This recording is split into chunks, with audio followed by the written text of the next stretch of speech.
Chapter 54. What's wrong with falling into oblivion? Who knows, you might even find happiness. Nuo Arya tried to persuade the young man. Luo Ye shook his head. That might be the case, but there are many kinds of happiness.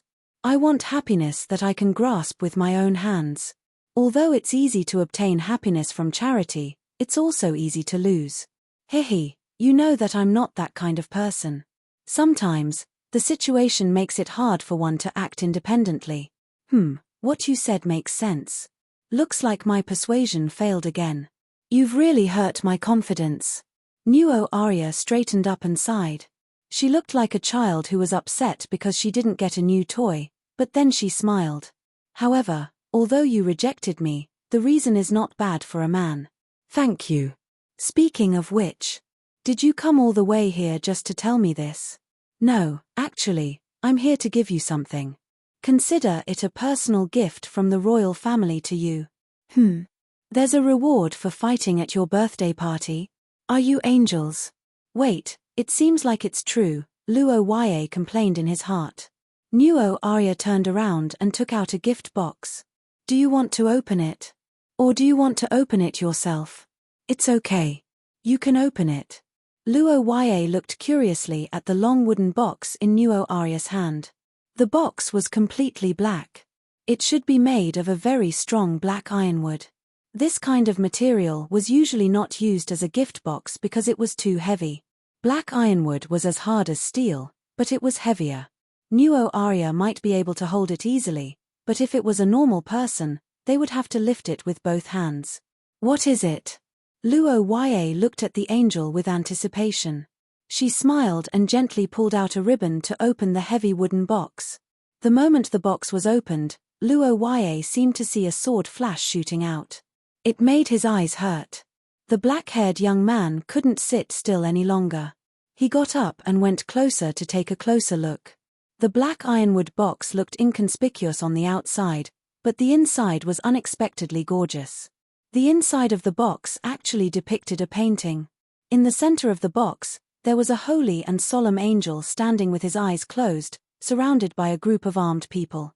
The outermost circle was darkness. It should be a narrative painting, but Luo Ye couldn't remember the specific story. But that wasn't important. What was important was the cold light wrapped in the white silk in the box. This is a short sword. Wait, could this be? That's right, the Saint's dagger, 12 wings. The smiling Nuo Arya calmly said the name of the black dagger, which stunned Luo Ye again. She unconsciously sat up straight. The Saint's dagger, 12 wings. This weapon was really too famous. Luo Ye couldn't be blamed for being ignorant. If he were to use something from his previous life as an analogy, this weapon would be similar to the spear of Longinus.O. Although the main god of the goddess of primordial was Shi Ya, the real decision-maker was actually the angel. It was said that in the Lost Era, when humans didn't have the ability to record, they could only rely on word of mouth to tell the later generations about the important events they had experienced. In the poem The Long Poem of Aida that had been passed down for thousands of years, there was a passage like this. The people who found the lake found the dead moon. Darkness and decay chased after them, so they were restless, confused, and crazy. They fought and devoured each other until light and flame came from the sky and hit the feet of the praying people. The 12 wings fell to the ground and turned black. The saints held it high and shouted, and the blood claws on all sides retreated. Well, it smelled like a dark fairy tale. It might seem strange in the eyes of modern people, but this was actually the oldest way humans recorded information. There were many different opinions about what the poem was about, but many people believed that the 12 wings were some kind of weapon. After the advancement of human civilization, many people began to explore according to the poem, hoping to find clues from these vague records. The most famous of them was the ancient Austin Empire. Thousands of years ago, the vast ancient Austin Empire was said to have obtained these 12 feather-like weapons. Later, they were given to the nobles. After the Turin Rebellion, humans migrated to the west, and the empire was destroyed. Most of these 12 legendary weapons were lost in the long river of history. Legend said that 5 of them were preserved in the theocracy of Saint Maister. They were given to the first 5 noble masters who had made great contributions to the establishment of the theocracy. After the masters of the 5 noble families died, the sacred weapons were taken back, and they were rarely released. The last patriarch of the Acate family who received this sacred object was Ponte Acate more than 100 years ago. After the end of the Gemini War, Heathcliff gave him one of the 12 wings to thank him for his contribution and made him a saint. Since then, this object had never left the headquarters of the theocracy for more than 100 years. This, for me. Chapter 55. Blood connection? What do you mean? It's the literal meaning. Don't worry, I know you don't have any experience. Just follow my guidance. What the hell? Experience? Guidance? Why does it sound so? Cough cough. Luo Yue looked at the girl who was looking at him with her curved eyes. His face unconsciously began to turn red. Nuo Arya persisted for a moment and finally couldn't help but laugh. Haha, I found you to be quite cute sometimes. Don't worry, it won't hurt. No, you're the one who will hurt. Nuo Arya didn't know what her unintentional words made the knowledgeable Luo Yue think. She only thought that the boy was afraid. She reached out and grabbed Luo Yue's hand and placed it on top of the dagger. She lightly cut the edge of the dagger. Blood gushed out from both of their fingers, mixing together and dyeing the dagger red. The stinging pain made Luo Yue frown, but he didn't say anything. Soon, he realized that something was wrong. He felt a suction force coming from his wound. More and more blood flowed out, as if the dagger was sucking it. It's okay, trust me. Nuo Arya held Luo Yue's hand tightly. Her blue eyes calmly looked at Luo Yue's golden eyes, making the boy's heart calm down. Seeing this, Miss Angel smiled. She closed her eyes and chanted something. At the same time, Luo Yue felt a strange curse. The strange curse power was born from the blood of the 2 of them. As the blood seeped into the blade, the winged dagger was like dry soil absorbing water, gradually fading away from the darkness and blooming with light. But at this moment, something unexpected happened. Luo Yue, who was curiously observing the dagger, suddenly felt a pain in his eyes. Some vague images appeared in front of his eyes. They were many fragments, like old photo albums flashing in front of him. He wanted to take a closer look, but found that he couldn't see clearly. A burning sensation rushed to his brain, making him shake. Luo Yue? What happened to you? Huh? Nuo Arya's voice sounded beside him. Luo Yue, who seemed to be immersed in another world, suddenly woke up. The boy and the girl looked at each other curiously for a moment. I'm fine. Luo Yue sensed his own condition and gave an answer. At the same time, he began to mutter in his heart. What was going on? Cerebral hemorrhage? It couldn't be, and why would there be an illusion? Could it be that he had been exercising too intensely recently and was tired? The young man tried to explain his condition from a scientific point of view, but he shook his head in confusion. He couldn't figure out what was wrong with him, and the Nuo Arya continued with the ritual. Nearly 5 minutes later, Nuo Arya finished his prayer. The 2 of them separated their hands, and the winged dagger under them was completely different from when they first received it. The blade of the dagger shone with a cold light. Give it a try. Here's yours now. What did we just do? It's something like an opening ceremony. If you want to use the 12 wings, you must have the blood of an angel and an exclusive incantation. Our blood mixed together to make it recognize you. Nuo Arya said as he handed the box to the young man. Luo Yue took the box and took out the half-meter-long snow-white dagger. The weight was very suitable. He waved it and asked, "This treasure must have a special function." "What is it?" "That depends on you." "What do you mean?" "The ceremony of the winged dagger is not only to recognize its owner, but also to let it nurture extraordinary power from our blood. That is a gift from the angel, a gift that belongs only to you. No one else can use it. Usually, it will be completed within a month. Exclusive equipment. Personal binding." After listening to Nuo Arya's words, Luo Yue looked at the dagger in his hand with a fervent gaze. He was excited as if he was waiting for a prize. Miss Angel also took out a dagger, but compared to Luo Ya's snow-white dagger, it had a faint golden glow. The decoration was quite gorgeous. By the way, thank you for your gift. Although its usefulness is limited, I still like its appearance. Chapter 56.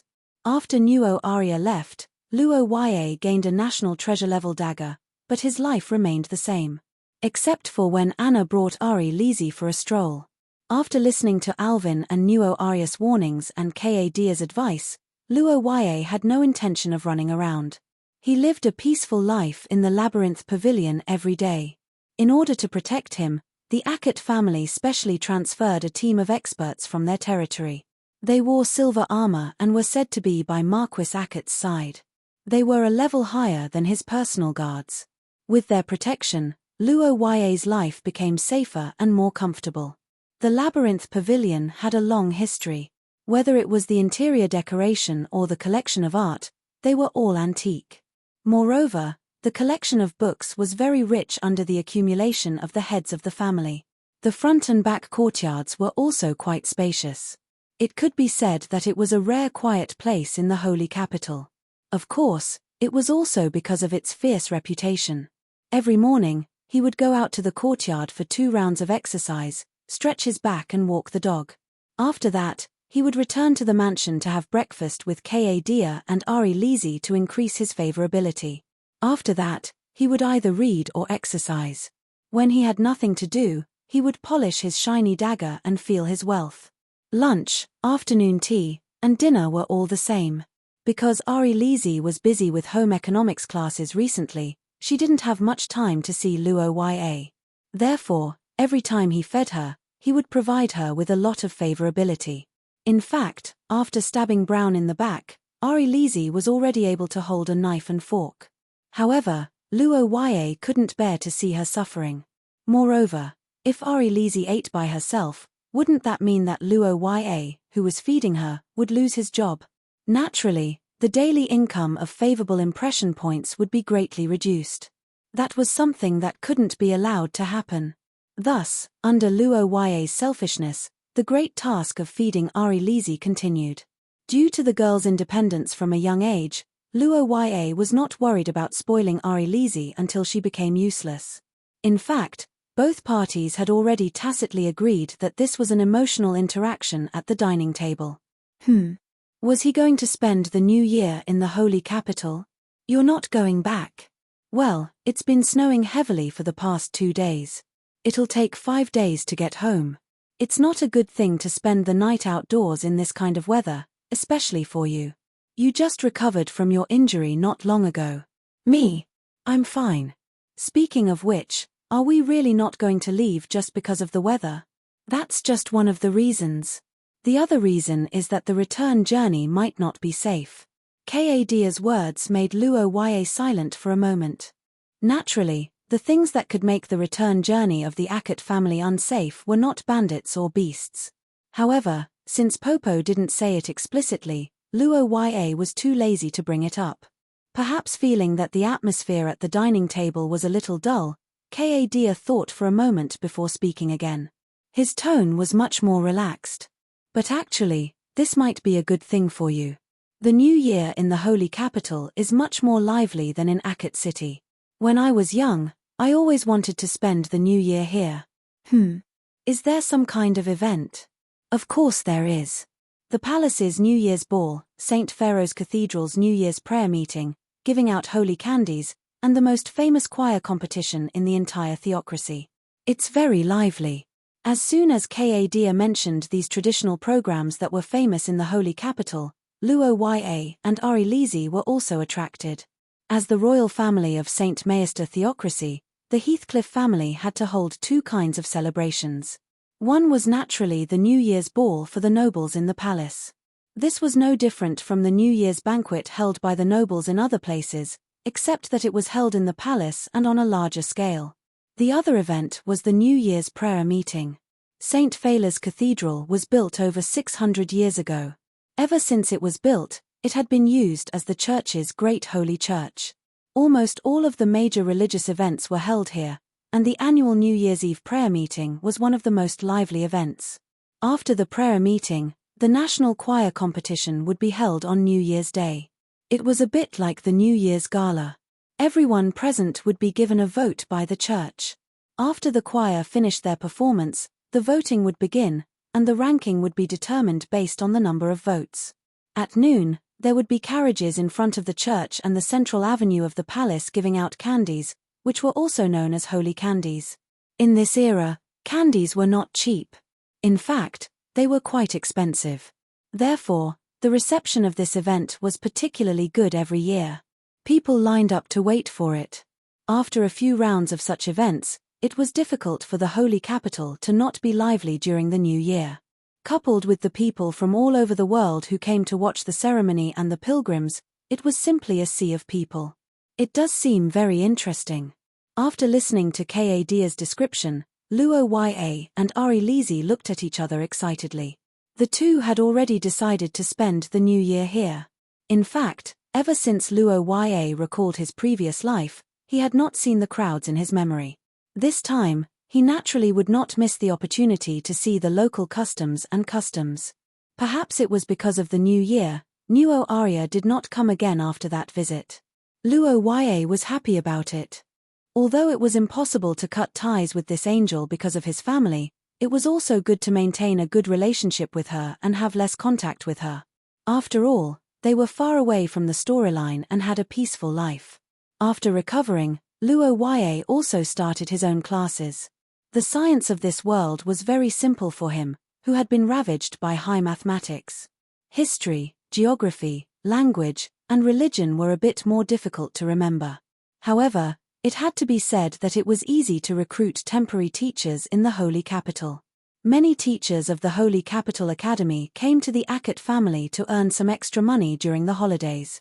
However, what surprised these teachers was that the Akhet family's young master, who was said to be ignorant and incompetent, was actually very intelligent.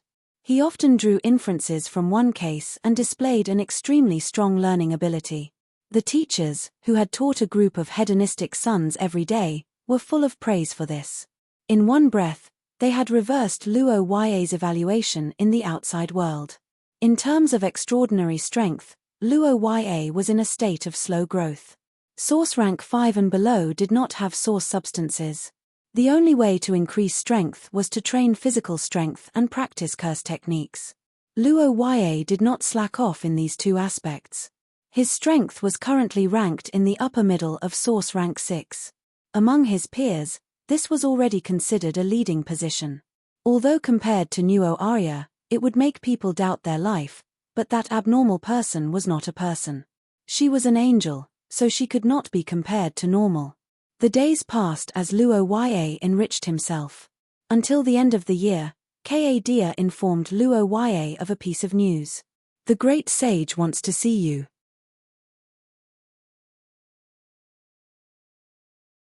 Chapter 57. On New Year's Eve, Luo Ya and Akhet sat in a carriage alone, heading towards the magnificent St. Pharaoh's Cathedral. The carriage was very comfortable and spacious, but it didn't belong to the Akhet family. It was a royal carriage with the emblem of the shield of radiant wings. Today, as a member of the royal family, the Heathcliff family was very busy. They were fighting on two fronts. John of the Holy See had to host the annual prayer meeting of the Holy See, while Prince Cain had to play his role as a member of the royal family and host a banquet in the palace.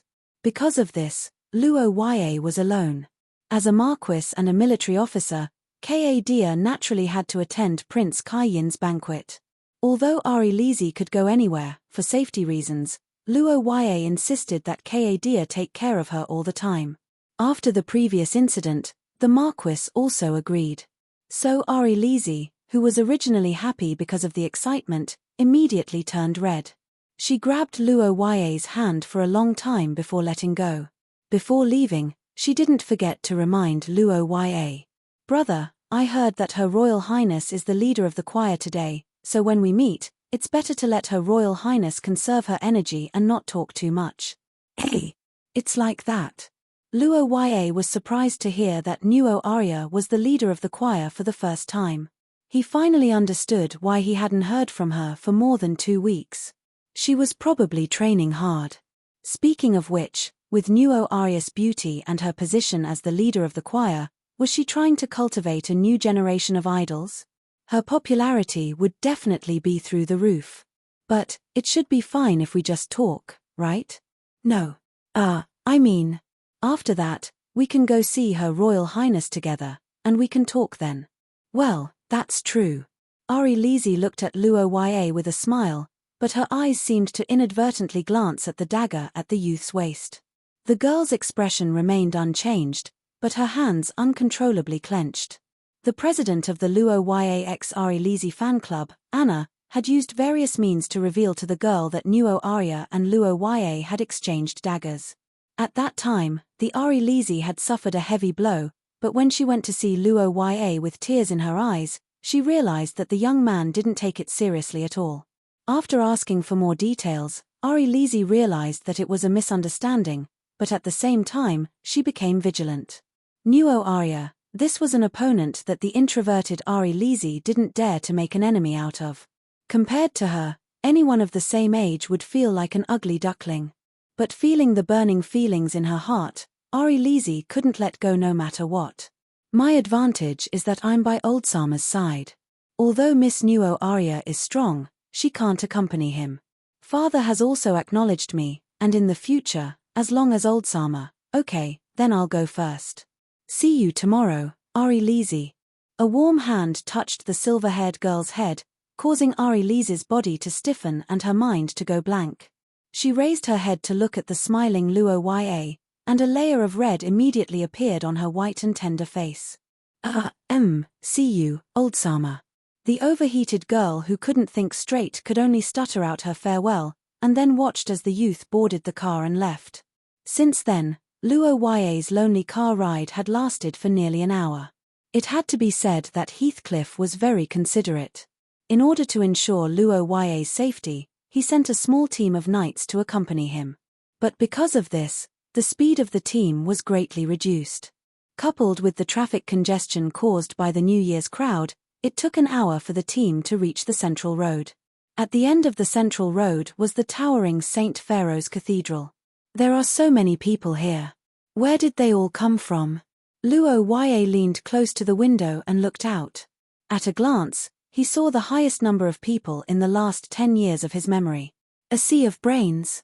Rubbing shoulders isn't enough to describe this density, is it? It's almost stacked together. Are you Hindustanis? Luo Ya suddenly remembered a certain ethnic motorcycle show in his previous life. He could only say that he had underestimated the influence of the Church of the Primordial Goddess.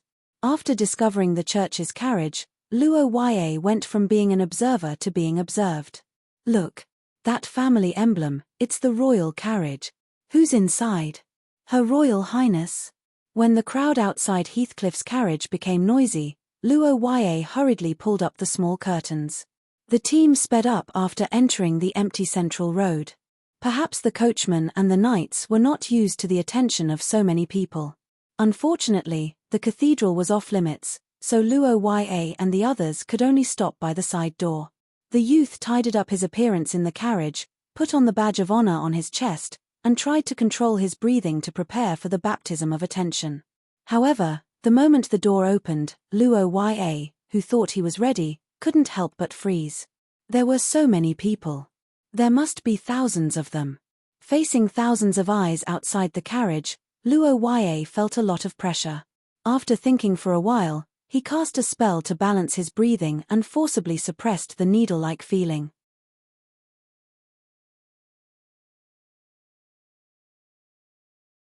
Chapter 58. St. Pharaoh's Cathedral was an ancient building with hundreds of years of history. Logically speaking, it should be somewhat old, but to Luo Ya's surprise, it gave him a feeling of splendor.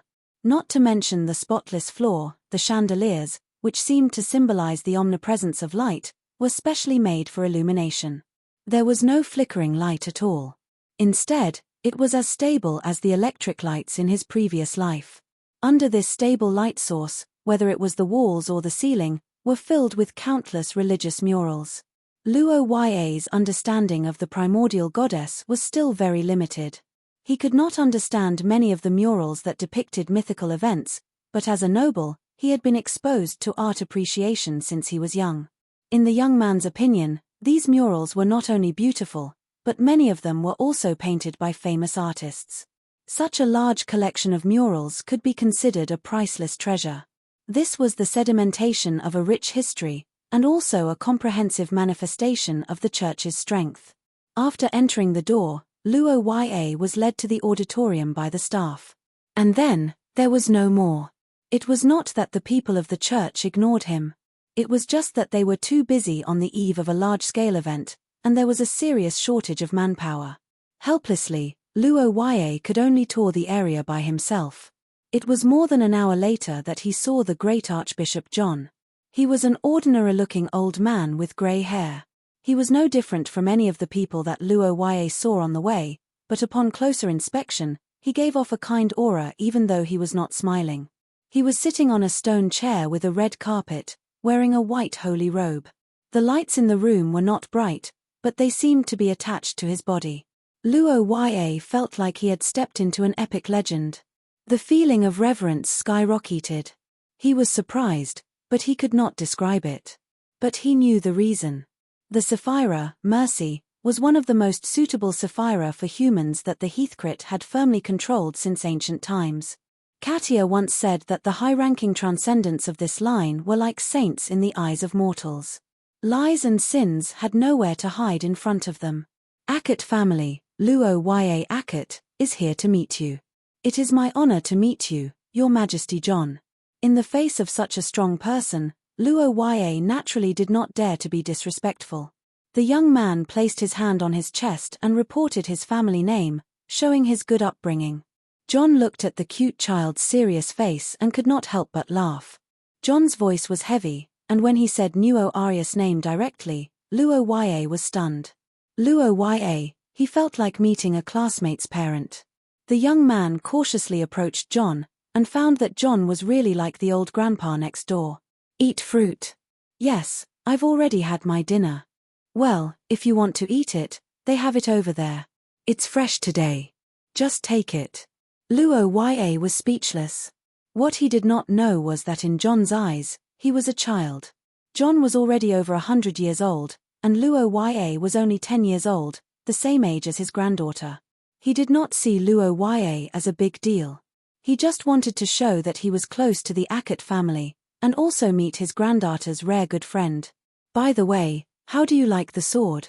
John saw the winged sword on Luo Ya's waist and looked at the shiny sword with interest. Luo Ya took it off and handed it to him. It's very smooth. I heard from Miss Nuo Aria that it's because it absorbed my blood and adapted. Not bad. The winged sword is one of the most magical among the many holy objects. It has the ability to hatch. Your sword is full of holy energy, and it should be completed in a few days. Wait, The old man who was stroking the feather-like pattern on the sword paused for a moment. He lowered his head and blinked. At this moment, he could feel the vitality of the two parties contracted with the sword. It was the vitality of Nuo Aria and Luo Ya. It was also a necessary element for the ability to hatch. But unlike other short swords, this vitality was much stronger. High compatibility? I didn't expect it to be. Old man John muttered to himself. He looked at the sword again and again, and suddenly looked up at Luo Ya. Child, this sword of yours should be able to give birth to 2 abilities. Hey! 2 abilities? Yes, your compatibility with Nuo Aria is quite high, Sir Sanctum began to explain happily. According to him, the blood-dripping ceremony of this short sword was actually the royal family using their own bloodline to bring the other party to fly. This way, the winged sword would hatch a skill. But occasionally, the bloodline power of the sealed person would be very compatible with the royal family, and there would be a phenomenon, 2 people flying together. In this case, the powerful complementary power would allow the winged sword to give birth to a second skill. This kind of thing was very rare, and it had only happened once in history. A good friend with such a compatible power. Shi Ya bless you. Maybe you two are destined to stand together. Favorability plus 200. John, who found a little surprise, was very happy. He felt that this was Ya's guidance. Suddenly, he looked at Luo Ya with a lot of affection. Luo Ya, who was hit by this news, was stunned. Compatible with her? No, I'm not a masochist. Damn, I can't let her know about this.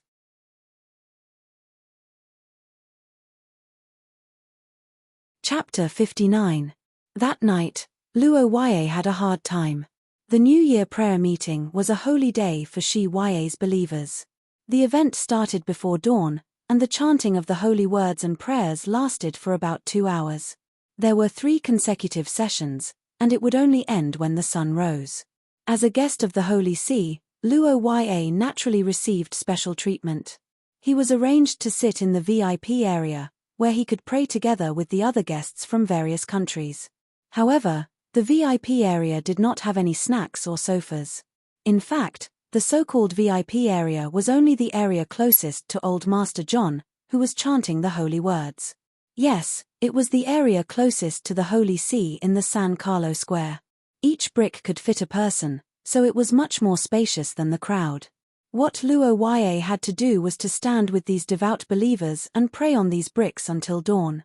What kind of torture was this? Luo Ya, who was not very devout in his beliefs, had a pained expression on his face. He was not interested in this event, but he was a guest of the Holy See, so he could not leave midway. Wouldn't that be a slap to Old Master John's face? And so, a difficult night began. Luo Ya stood from midnight until dawn, and he only rested twice in between. He finally escaped after the 3rd session of the prayer meeting. Of course, there were not many people like him.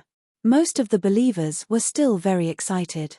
After the prayer meeting, the first round of sprinkling the holy candies would begin. This was a very interesting event.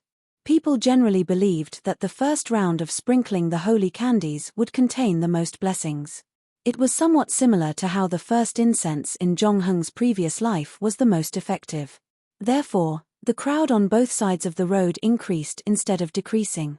However, this good luck was not worth mentioning to Luo Ya. After all, he had just received the Holy See's blessing last night. As for the holy candies, if he wanted them, he could just ask Nuo Arya, and she would at least give him a can. Of course, Miss Angel's candy couldn't be taken for free. It was her specialty to stir up trouble. Thinking of this, Luo Ya shuddered. She didn't want to eat the candy. Under the escort of the knights, Luo Ya looked out of the window at the happy pedestrians all the way back home. After getting off the carriage, he didn't forget to give the head knight 10 gold coins. It's the new year. We can't work for nothing. Thank you for your protection. Haha, Lady Luo Ya, thank you for your generosity. May Ya bless you. The knights who got some extra money smiled and waved goodbye to Luo Ya. The young man walked into the labyrinth under the escort of his servants, only to find that no one had come back. Dia, Ari Lizzie, and Anna were all absent. Where are they? Master sent news that this year, Prince Kai Yin has organized a New Year's winter hunt for everyone. Master, Miss Ari Lizzie, and the others will also participate. They will probably return the night after tomorrow. Hey! The day after tomorrow? Does this mean that Master wants to celebrate the New Year by himself? Are you kidding me? TSK, if I had known, I wouldn't have come back.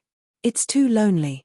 Luo Ya looked at the empty house and the unfamiliar servants in the holy capital. He had a strange feeling that he was a guest in someone else's house. Forget it, I'm too sleepy. I'm going to sleep. The black-haired young man yawned out of boredom. He complained that he didn't have Ari Lizzie to drink during the New Year as he returned to his room. He casually took off his coat and fell asleep on his bed. When Luo Ya opened his eyes again, the house was completely dark. Only a faint light illuminated the room behind him. After sleeping for a long time, Luo Ya turned over and felt his back relax. He sighed comfortably. Phew, what time is it now? 6 o'clock in the evening. Wow. Luo Ya was startled by the sudden answer. He got up and saw the golden-haired girl sitting on the chair. At this time, The Nuo Arya was laughing hysterically because of Luo Ya's panicked look. Ha ha ha, your expression just now was so funny. I didn't wait in vain. You bastard. The black-haired young man gritted his teeth and looked at the happy Nuo Arya. He almost drew his sword. Seeing this, the girl finally stopped laughing. I say, you didn't ask for permission to enter my room, okay?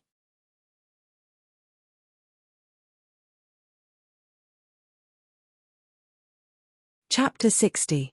Her two delicate fingers were holding a light red candy. Her blonde hair was shining brightly under the light, and her legs were long and slender like a work of art.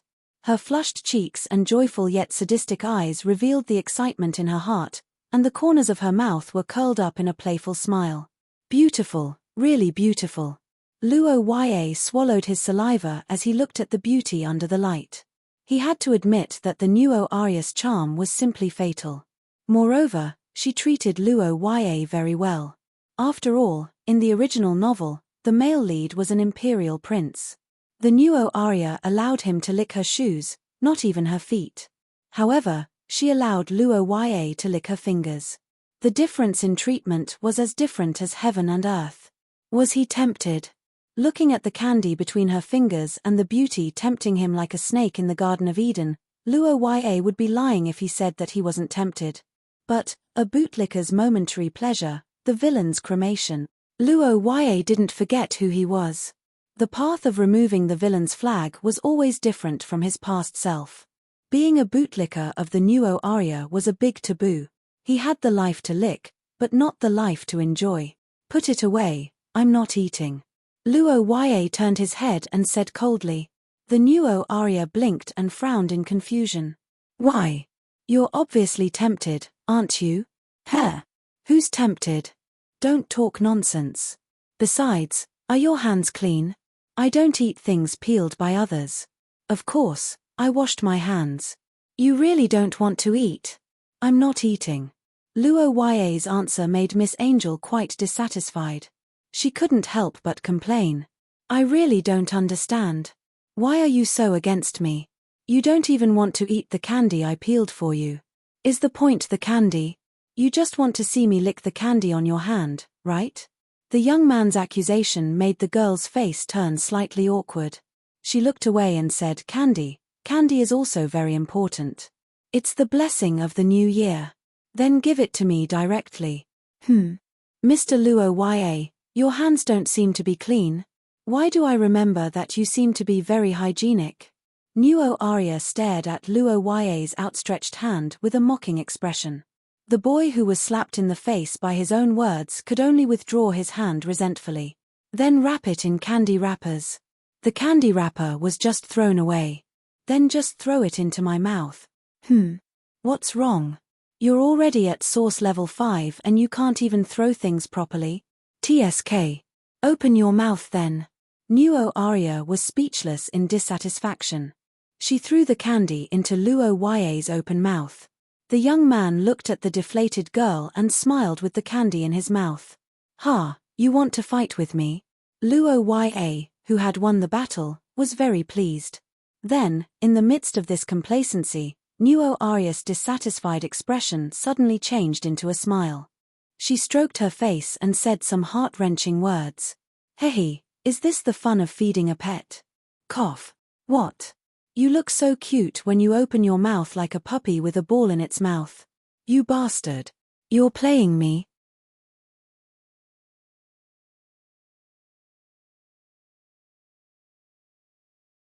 Chapter 61.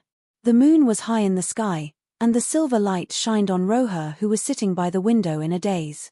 The boy shook his legs and looked at the hands of the clock and sighed. Sigh, I can't sleep. During the day, there was no one at home, so he slept until dinner. After eating with Nuo Arya, the two chatted for more than 2 hours. After a tiring day, the young girl went back to her room to sleep, while Luo Ya was completely awake. He went to the study room to get a book and read until midnight. However, Luo Ya was still not sleepy. After thinking for a while, the young man decided to go out for a walk. After putting on a coat, Luo Ya walked out of his room. The maid on night duty asked him if he needed anything. The young man looked at the royal servant brought by Nuo Arya and shook his head. I'm just taking a walk. You don't have to follow me. Yes, Luo Ya-sama. The maid returned to her original position, while Luo Ya walked around the house alone. My house is quite big. Luo Ya sighed inexplicably as he walked around the maze hall. As the host, Luo Ya should have brought Nuo Arya to visit the maze hall. However, due to the poor lighting at night, this matter was postponed until tomorrow. Good evening, young Master Luo Ya. Is there anything I can help you with? No, nothing. I just can't sleep. Is Her Highness asleep? Yes, Her Highness has been asleep for 2 hours. I see. Luo Ya looked at the room enviously and replied.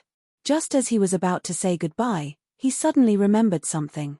By the way, did she win the choir competition today? Yes, Her Highness singing was like the sound of nature. All the judges present were amazed.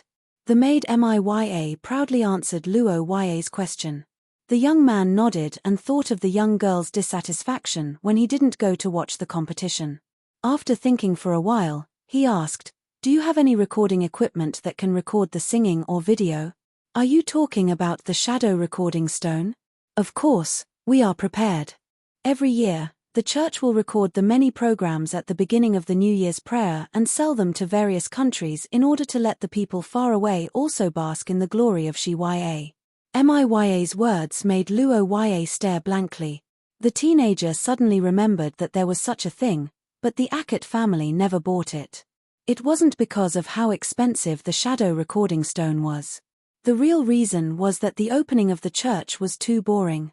After a whole night of prayer, Luo Ya estimated that other than the most devout believers, no one would be able to watch that stupid stone for more than 6 hours.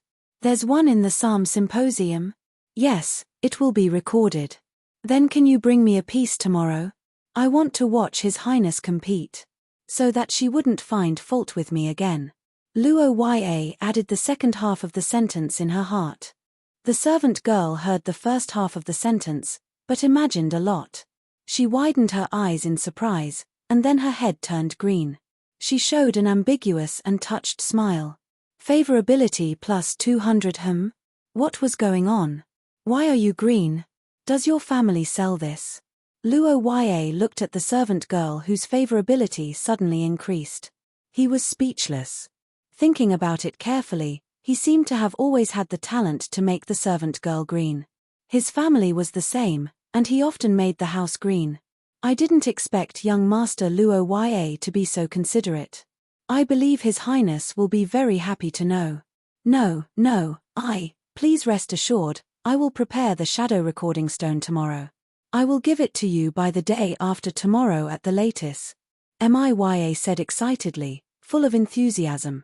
The servant girl who had taken care of Nuo Arya for many years naturally knew that Her Highness was lonely. Therefore, she supported this teenager who broke her loneliness.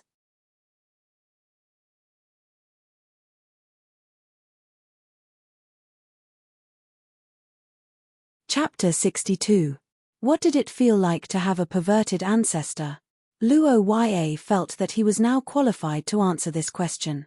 He was panicking, very panicking, and feeling very embarrassed. All along, Luo Ya had always treated Nuo Arya with a don't come near me attitude. But today, he wanted her to stay by his side and not leave his sight. There was too much information in Ponte's diary that Luo Ya couldn't take it all.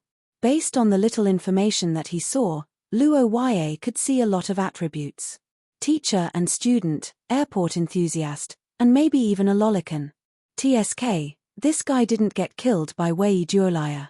I should really thank Prince Vader for his rebellion.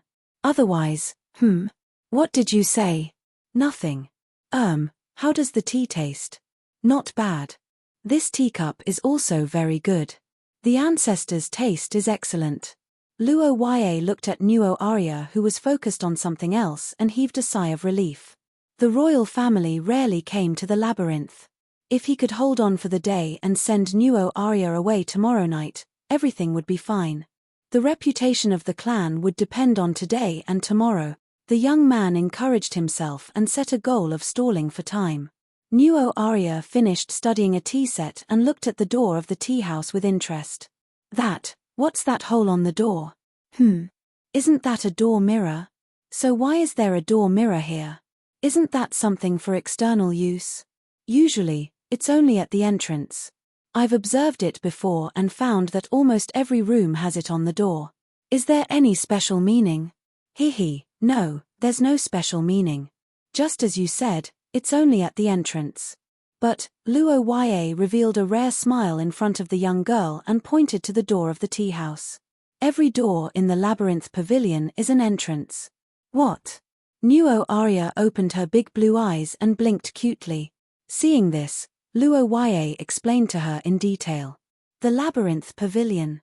This building was chosen by Ponte Akut and Wei Duolaya as their hiding place not only because of its familiarity, but also because of its structure and its compatibility with the labyrinth's secret treasure. The labyrinth back then was actually divided into 2 layers.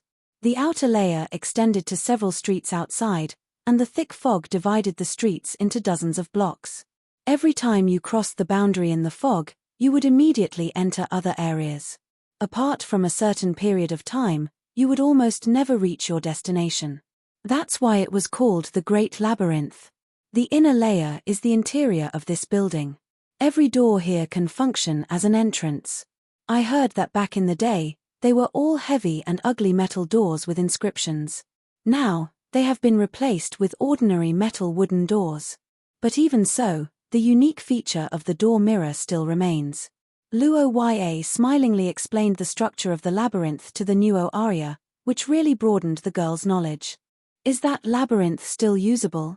It's no longer possible to make a large one, but it's still possible to make a small one. Luo Ya pondered and recalled the ancestral heirloom that Dia once brought him to familiarize himself with.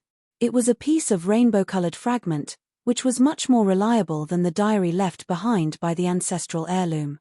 On the other side of the tea table, Nuo Arya looked at the young man who was thinking about the treasure and happily picked up the teacup. Favorability plus 200. Although she didn't know the reason, Luo Ya's attitude towards her today was much better than usual. At least, he didn't try to avoid her like she was the plague, which made her feel quite good. Nuo Arya wasn't a masochist. If she treated her with a cold attitude, it would also make her feel unhappy. It was better to say that as a member of the royal family, she had a strong self-esteem and would automatically alienate this kind of person. In the end, a cold attitude could only attract the interest of important people. This kind of thing only happened in novels.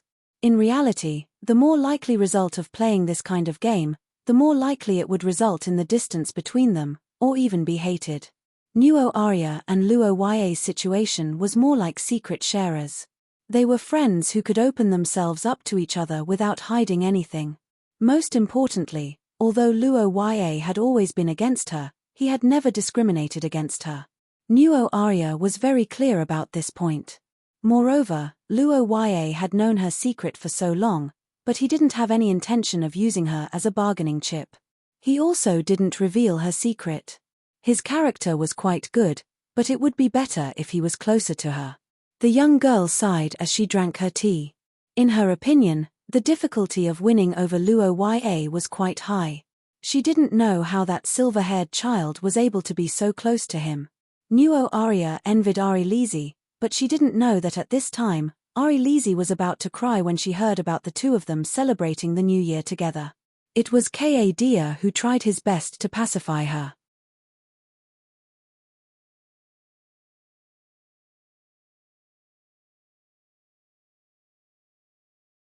Chapter 63. Luo Ya felt that Nuo Arya was a good person. To eat and sleep well, Luo Ya believed that this was the most basic human happiness. For people who could give or greatly increase his happiness, Luo Ya believed that they were all good people. Although they were occasionally a little mischievous, how could they not make mistakes? Luo Ya felt that these were all understandable, especially in front of delicious food. Chewing on the glitter fish sashimi and feeling the chewiness, Luo Ya felt that the chefs of this world had a very deep understanding of food. At least, they were no longer talking about color, fragrance, and chewiness. This was a big improvement. The taste of gourmet in the Celestial Empire was generally very good. After tasting all the spicy, fresh and fragrant dishes in the Yangtze River, they would often look down on the mountains. Although Luo Y's family was not particularly rich in his previous life, he had traveled with his parents to many places. He had also eaten hot pot in the mountain city and tasted fat sheep in the grassland. The pursuit of food was deeply engraved in his soul. However, although Luo Ya was a foodie and was very happy to visit the imperial chef, Nuo Arya seemed a little reserved. Or it could be said that she seemed to have something on her mind. As for how to tell, it was naturally because of her appetite. Although the imperial cuisine was exquisite and delicious, the portion was not much. A child like Luo Ya would not feel full even if he ate the entire set. Although Nuo Arya was a girl and should eat less, it was impossible for there to be so much left. Luo Ya looked at the dessert on the girl's plate and blinked in confusion. What's going on? Don't girls eat desserts in their other stomach? It was fine if she couldn't eat the previous one, but she couldn't eat this one? Lose weight. No way, there was no fatty among the angels, right? Bad appetite? That's not very likely. How could a bloodline be so delicate? The teenager thought about it and couldn't figure out what was wrong with Nuo Arya. He carefully observed the girl's expression and found that the angel seemed a little absent-minded. Nuo Arya, what are you thinking about? Nothing. No, you obviously have something on your mind. I didn't eat much. Luo Ya was speechless as he glanced at his clean plate. As a noble, he was too embarrassed to ask for more food after he finished eating. Every time he ate a small portion of the food, he would feel tormented when he saw Noel's leftover food. TSK, royal family, what a waste.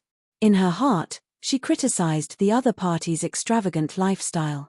Even though her mouth was Luo Ya, she still had to do her best.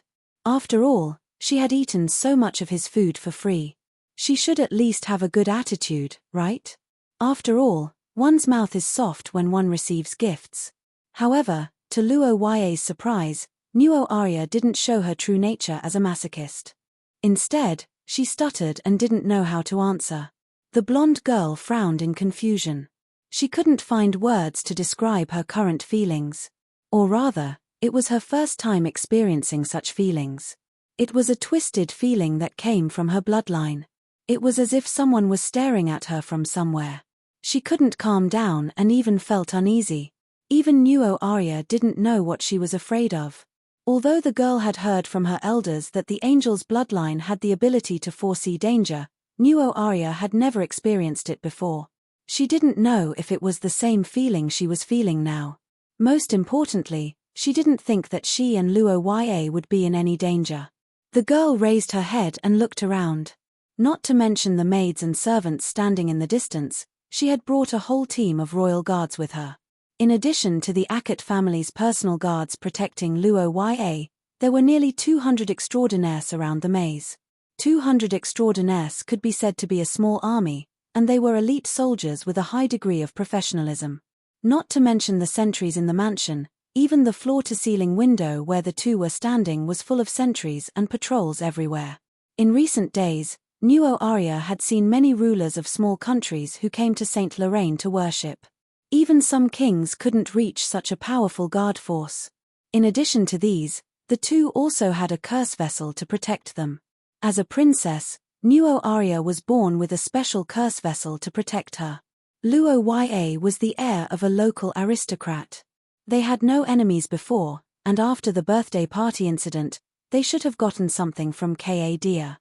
With the protection of the curse vessel, the safety level of the two had improved by leaps and bounds. Last but not least, this was Saint Lorraine, the headquarters of the Holy See. It was also the core area controlled by the Heathcliff clan. Once something happened to Nuo Arya and Luo Ya, the Holy See's rescue team could arrive within 5 minutes. Nuo Arya didn't believe that there was anyone in this world who was willing to go head-to-head with the Holy See in the Holy See. Am I overthinking? The golden-haired girl muttered to herself as she placed her hand on her chest. Logically speaking, she would understand that her worries were groundless. However, her emotions and physical discomfort made her decide to say a few more words. Luo Ya, do you have your curse vessel with you? Protective curse vessel. Oh, you're talking about this. The black-haired boy listened to Nuo Aria's words, touched his chest, and picked up a small amethyst pendant. Ciri's protection stone, a curse vessel made by Ciri, the great scholar of Bologna, the kingdom of scholars.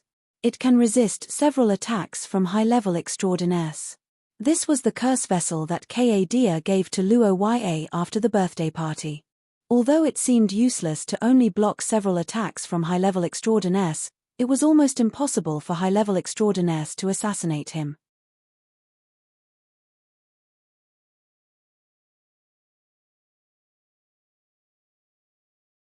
Chapter 64.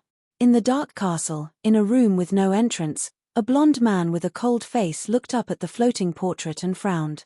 After nearly a month, the oil painting of the prophecy was completely different from the last time Brian saw it. If the previous oil painting was a casual work of a poor artist, then this time it was a masterpiece by a famous artist. The overall quality of the oil painting had risen by more than one level. The young boy and girl in the painting were now lifelike, and the surrounding environment and buildings had become clearer. Normally, this was a good thing. The clearer the painting was, the closer it was to the fulfillment of the prophecy, and the harder it was to change it. The oil painting in front of him was almost complete, which meant that the young boy from the Ackett family and the girl from Heathcliff were about to suffer. However, Brian had a different opinion about this. After all, he had suffered a loss in the prophecy before. This painting is not their death scene. From this point of view, the ending is not certain, Brian said coldly. It was obvious that he was not optimistic about the prophecy. On the other side of the long table, the collector chuckled. That's right. But with the portrait completed to this extent, I'm afraid they won't be able to escape their misfortune. Who's behind this? The Mithril Hermit Order. Of course, there might be someone else behind this. They wanted to work with us, but I rejected them. You rejected them? I don't think so. This time, it's not only the Ackett family, but also the people from the Ackett family. Heirloom families represent variables. If it's just one, it's fine, but if there are two at the same time, the possibility of variables is too high. But in order to express our stance, I still sent a precious assistant to fill in the gaps in their plan and increase their chances of success. What about this painting? I showed it to them, but they don't think it's a sign of failure. Some of them don't believe in our prophecy, and some of them think it's an opportunity. Now, there should be people from the Ackett family hiding in the streets of the holy capital. The collector's tone was cheerful, and there was a hint of mockery in it. Brian listened to the internal conflicts and cooperation between the cults, but his expression did not change. He just stared at the painting as if something was constantly attracting his attention. The blond man's unusual reaction naturally attracted the figure's attention. The laughter stopped and, collector's tone was filled with curiosity. You've been staring at this painting since the beginning. What's going on? I haven't seen many things that can interest you. Is it this young man? No, although he's part of the reason, I still feel an inexplicable sense of familiarity with this place. Brian stared at the scant scenery in the oil painting, unable to relax his brows. It should be an old district. Judging from the type of houses, it didn't seem to belong to the noble district. The decorations were more retro. If it was in other cities, it might be easier to find such a place, but in Saint Lorraine, it was everywhere. This city had maintained peace throughout its long history. There were simply too many ancient buildings from hundreds of years ago. Retro was not a characteristic, but a common phenomenon. Thinking of this, Brian's doubts were slightly dispelled. As long as he passed by the old streets of the holy capital a few more times, it would not be strange for him to have a sense of déjà vu. Shaking his head, Brian decided to withdraw his attention. He stared at the teacup in front of him for a while, then raised his head and asked, "What about the Shi-Ya church? It's impossible to do whatever we want in Saint Lorraine. We can't avoid that person." Brian did not call him by his name, but, collector, understood what he meant. The Holy See was the protector of the land of the holy city of Lorraine. The entire Shia cult was rampant, perhaps infuriated by both gods and men, But only in the theocracy, in the holy city, all cult forces could leave if they could, and if they couldn't, they would do their best to suppress themselves. If they were dragons, they would coil up; if they were tigers, they would lie down. In short, they would spare no effort to eliminate their presence, even if everyone knew that he could see them. No one could escape his eyes, so everyone could only hope to stay low, so low that he was too lazy to care about them. I don't know what the Mithril Priory is thinking, but I think they want to exchange some benefits with that person. The Mithril Priory has been established for a long time. Although they have been keeping a low profile, they have an obvious advantage in terms of intelligence. The things they can offer should be very valuable, so I decided to help them this time. The man in the dark calmly explained the plan this time and told Brian the goal of the appraisal meeting. It was not important to participate, but to avoid being sold as trading materials, it could be said that it was a wise choice to protect oneself. The Mithril Priory has been away from the theocracy for too long. Let's not talk about places like Rose for now. St. Mestre is not a low-difficulty area. Shiwaye's brilliance does exist here, but our friend doesn't seem to understand this. Brian nodded when he heard this. He somewhat understood why Collector had been taking pleasure in other people's misfortune all this time. In the theocracy of St. Mestre, this country controlled by the Church of the Primordial Goddess, the cult had always been the lowest level in all the countries.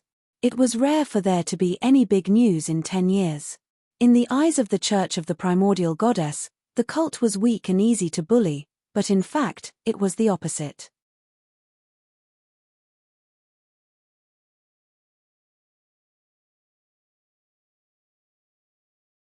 Chapter 65. Peter Carter was in a bad mood because of his bad luck. The burly man from the appraisal meeting did send him here, and before he came, he knew that this trip was actually a lottery. If he drew a good lot, he would only meet his target, Luo Ya, Akut. In this case, Peter would immediately retreat. If he drew a bad lot, he would meet Luo Ya and a random guard. In this case, as long as he didn't meet a tough opponent, Peter should be able to handle it with his own ability. The bad lot, which was the worst case, was meeting Luo Ya and Nuo Arya together. Heathcliff had the blood of angels. This was not a family that could be easily messed with. It was a common understanding among all the cults in Shiwaya that they couldn't play dirty with this family. Hundreds of years ago, the secret ritual church did not believe in this evil and assassinated Heathcliff's people. As a result, the church began a 40-year-long hunt without caring about the cost. For more than 40 years, the secret ritual church traveled to all the human countries. They even hid in the secret land deep in the mountains. However, no matter where they went, the church's butcher's knife followed them like a shadow. After more than 40 years, this organization with more than 10,000 extraordinaires was wiped out. The church used practical actions to tell all the cults and other organizations that in a head-on conflict, they could fight and kill. The sacrifice of Heathcliff's people was because they were not skilled, but if anyone dared to assassinate them, no matter where they fled to, the church would kill them all. Peter's target was not Nuo Arya, so this was not a big deal. According to the normal procedure given by the organization, he just had to control or injure her, kill Luo Ya, and leave immediately. However, in reality, Peter was not willing to do this. Beating up the heir of Heathcliff, what good would that do? Maybe he would be marked by some special means. So what if he could run away for a while? When Nuo Arya ascended to the throne, would he be able to run away for a lifetime? Peter was not a fool. In fact, he had a good plan. He could carry out the mission given by the higher-ups, but only if the benefits and risks were reasonable. Thinking of this, the man looked at the shocked children who had yet to recover from the sudden change and came up with an idea. He decided to start a familiar survival race. Good evening, little friends. I apologize for my sudden visit. I'm a pious monk from the secret Silver Monastery. I'm here on orders to take the life of one of you. This space is my bloodline ability. It is my art studio that is independent of the world. You can try it. I believe that the amulet curse vessel in your hands should have failed. I can tell you the way to remove this space. That is, the dead will appear. I don't care who this person is, but one of you two must die, so I have a suggestion. How about the two of you fight it out? Peter Carter's face was full of smiles. He was like an agent encouraging players to participate in the competition, but also like a demon luring people into the abyss. He slowly told an exquisite lie. I promise you that I will only kill the one who lost. I won't touch the other one. The gentlemanly man explained the rules of this competition to the two children in detail, claiming that he had no choice but to not act, that this operation was the will of the Hermit Order's upper echelons, but because of his small act of leniency, one of them would be able to survive. Peter was very conflicted about this quota. For the sake of fairness, he felt that the two of them should decide who lived and who died. That was this competition. After saying these words, the man smiled mysteriously, as if he had done a good deed. At the same time, the distorted portraits in the dark art studio also smiled. The ear-piercing laughter that sounded like demons and ghosts echoed in the room, making the two children pale. Yes, that's right. Peter looked at the two boys and girls who were stiff and couldn't help but laugh in his heart. Human nature was selfish. This was the truth. Although a good education could erase the excessive part to a certain extent, there were also means to expand this part. What Peter used was fear. When a person was afraid, they would lose their ability to judge and become more egoistic. In this arena-like environment that Peter had set up, he was the absolute powerhouse and the one who made the promises. He was just like the king here. No matter how smart the others were, they could only be at his mercy if they were not as strong as him. In this art studio, such a competition was not the first time. Here, the nobles and the servants fought for the hope of survival. Here, the daughters of the rich and the coachman fought for survival. In the face of life and death, status was no longer a problem. Not to mention, the princess of the Heathcliff family had a higher status and stronger ability. She will kill Luo Ya for me, Peter thought at this moment. Opposite him, the two children listened to Peter's explanation and completely digested the information after communicating with him. Luo Ya held the protection curse vessel he got from Ka Dia and kept injecting magic element into it.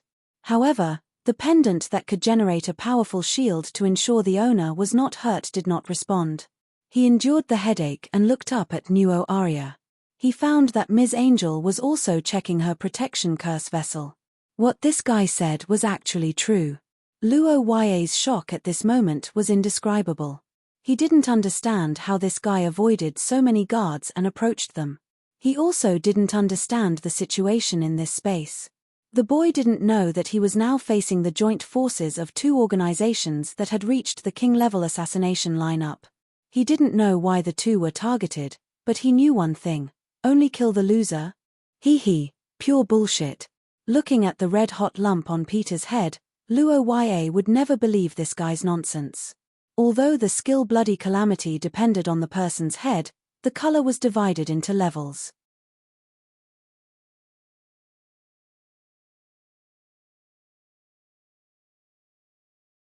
Chapter 66. When Luo Ya saw the light wings on Nuo Arya's back spread open to protect him, the feeling in his heart was indescribable. He had thought about the possible actions that Noel might take. Maybe it was a calm communication, maybe it was a precaution to keep a distance, or maybe it was a forced fight. But in all of his expectations, this was not the only thing he had thought of. Nuo Arya actually left his back open to him. Although Luo Ya did not have any source of power, he still had the ability to attack. Or rather, he had a method that could definitely hurt Nuo Arya. The winged dagger. This dagger was personally sharpened by Nuo Arya. It could easily break through the defense of an open-source grade 5. If Luo Ya was determined to stab Nuo Arya in the back at such a close distance, Nuo Arya might not be able to dodge it. Her back was facing him, which meant that she had absolute trust in him. Luo Ya always knew that Nuo Arya was good to him, but he never thought that she would go to this extent. Did she have absolute confidence that she could defeat him? No, although he did not know if Nuo Arya had any trump cards, Luo Ya knew how she felt right now. Her hand that was holding Luo Ya's hand was trembling. Although it was barely noticeable, there was no doubt that she was not as calm as she appeared to be. In this dark art room, surrounded by terrifying portraits, her performance had far exceeded Luo Ya's expectations. Of course, it was not only Luo Ya's expectations that exceeded Nuo Arias' expectations. Peter was also completely dumbfounded. He never thought that the method he used to become famous would become a catalyst for the girl. Your Highness, Princess of Heathcliff, you seem to have some misunderstanding about us. Although we are a cult and should be hanged, it doesn't mean that we will lie. Peter's eyes swept over the girl and the boy, and he decided to make things clear. I have a rough idea of the strength of the two of you. Your Highness, if you were to start a fight, I think you would be able to obtain an overwhelming victory. If you are worried that I will tell others that you killed that young man, there is no need for that. After all, we are an evil cult. If I say something like that, it will only be regarded as slander and backfire. Are you done? What? In front of the long-winded Peter, the blonde girl stared at him sternly and answered Peter's question indifferently. I, Nuo Aria Heathcrete, as the future heir of the royal family, was born with responsibilities and obligations. In terms of official affairs, Luo Ya is my future subject. As the monarch, I should protect him. In terms of personal relations, Luo Ya is my closest friend. As a friend, I should respect and love him. I am his protector, his shield in the face of all unreasonable persecution, just like the emblem of our family. Do you think your flowery words can make me give up my responsibility and pride and become your accomplice? You are insulting me, villain. Nuo Arias' powerful words stunned Luo Ya. For the first time, he experienced the feelings of the group of people who followed her in the game. The boy opened his mouth, but he didn't know what to say. For a moment, he felt his throat dry up. A gentleman would die for his bosom friend. It didn't match the current situation, but Nuo Arias' attitude did indeed move Luo Ya. Her wings of light stretched out behind her back, and she was surrounded by light, but it was not worth mentioning compared to the light in her heart. Peter's face was full of anger, but he was tongue-tied by the girl's words. In his eyes, Nuo Arias' thoughts were crazy. Natural selection, survival of the fittest. What's wrong with the strong killing the weak? It's because of your beast-like uncivilized thinking that you are called cultists. You are indifferent to human life and challenge the order of society. You are destroyers, enemies of civilization. Well, that may be what you think, but what about him? Peter's eyes turned to stare at the black-haired boy, and he sneered. He almost drew his sword just now. The relationship between the two of you is just SOSO. He is afraid, which means that he doesn't know me well enough. We can slowly communicate in the future. Nuo Aria turned back and glared at Luo Ya. The boy's face flashed with embarrassment, but the girl didn't blame him after that. Instead, she turned her head and said coldly, "Thank you for your reminder. We will become closer in the future, but you don't need to question our relationship." The blonde girl's words made the pale cultist widen his eyes, and his expression was extremely strange. What's the matter with that kid called Luo Ya? How did he win over the heir of Heathcliff? Why is he being protected like this? Peter's mood was now a little crazy. He panted, thinking that he should make the two kids more desperate.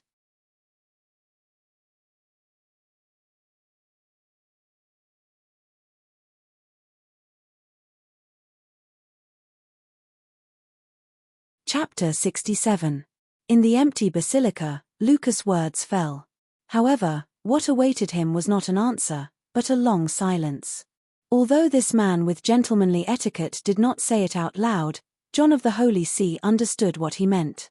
In the end, as long as one was in the holy capital, there would be no extraordinary who could escape Hardadef's eyes and defy his will. He was actually very clear on what was happening in this city. This was also why Katia was at ease in leaving Roha alone in the holy capital. The Mithril Hermit Order naturally knew this as well, which was why they came to negotiate with John, hoping to gain his acquiescence with enough benefits. We will not harm Heathcliff's son, please rest assured. We know the current situation of the theocracy, and we have ways to cover it up after we succeed. Luo Ya Akut will not die in the holy capital, and everything will be an accident. The Akut family will not be able to find anything that can be used against them, so there will be no estrangement between them and the royal family. If you are still worried, We can even strike the Eric family to a certain extent, which will buy at least 10 years for the royal family. We are not targeting the Ackett family under your protection, but the child of the prophecy. The current patriarch Kadea Ackett is in his prime, and is fully capable of passing on the bloodline again. The Ackett family will not be cut off, and the balance of power among the 5 noble families will not be affected. Vice President Lucas' humble voice echoed in the hall. There was no doubt that the Mithril Hermit Order had made sufficient preparations this time. The way they dealt with this matter was very appropriate, and the impact on the theocracy would be minimized. Even the church and the royal family would benefit from it. As the saying went, seeking benefits and avoiding harm was human instinct, and this was even more true for families. Lucas was quite confident in the Hermit Order's sincerity. John was indeed a holy see, but he was also the patriarch of the Heathcliff family. The continuation of a family definitely wasn't something that could be maintained by hot-bloodedness.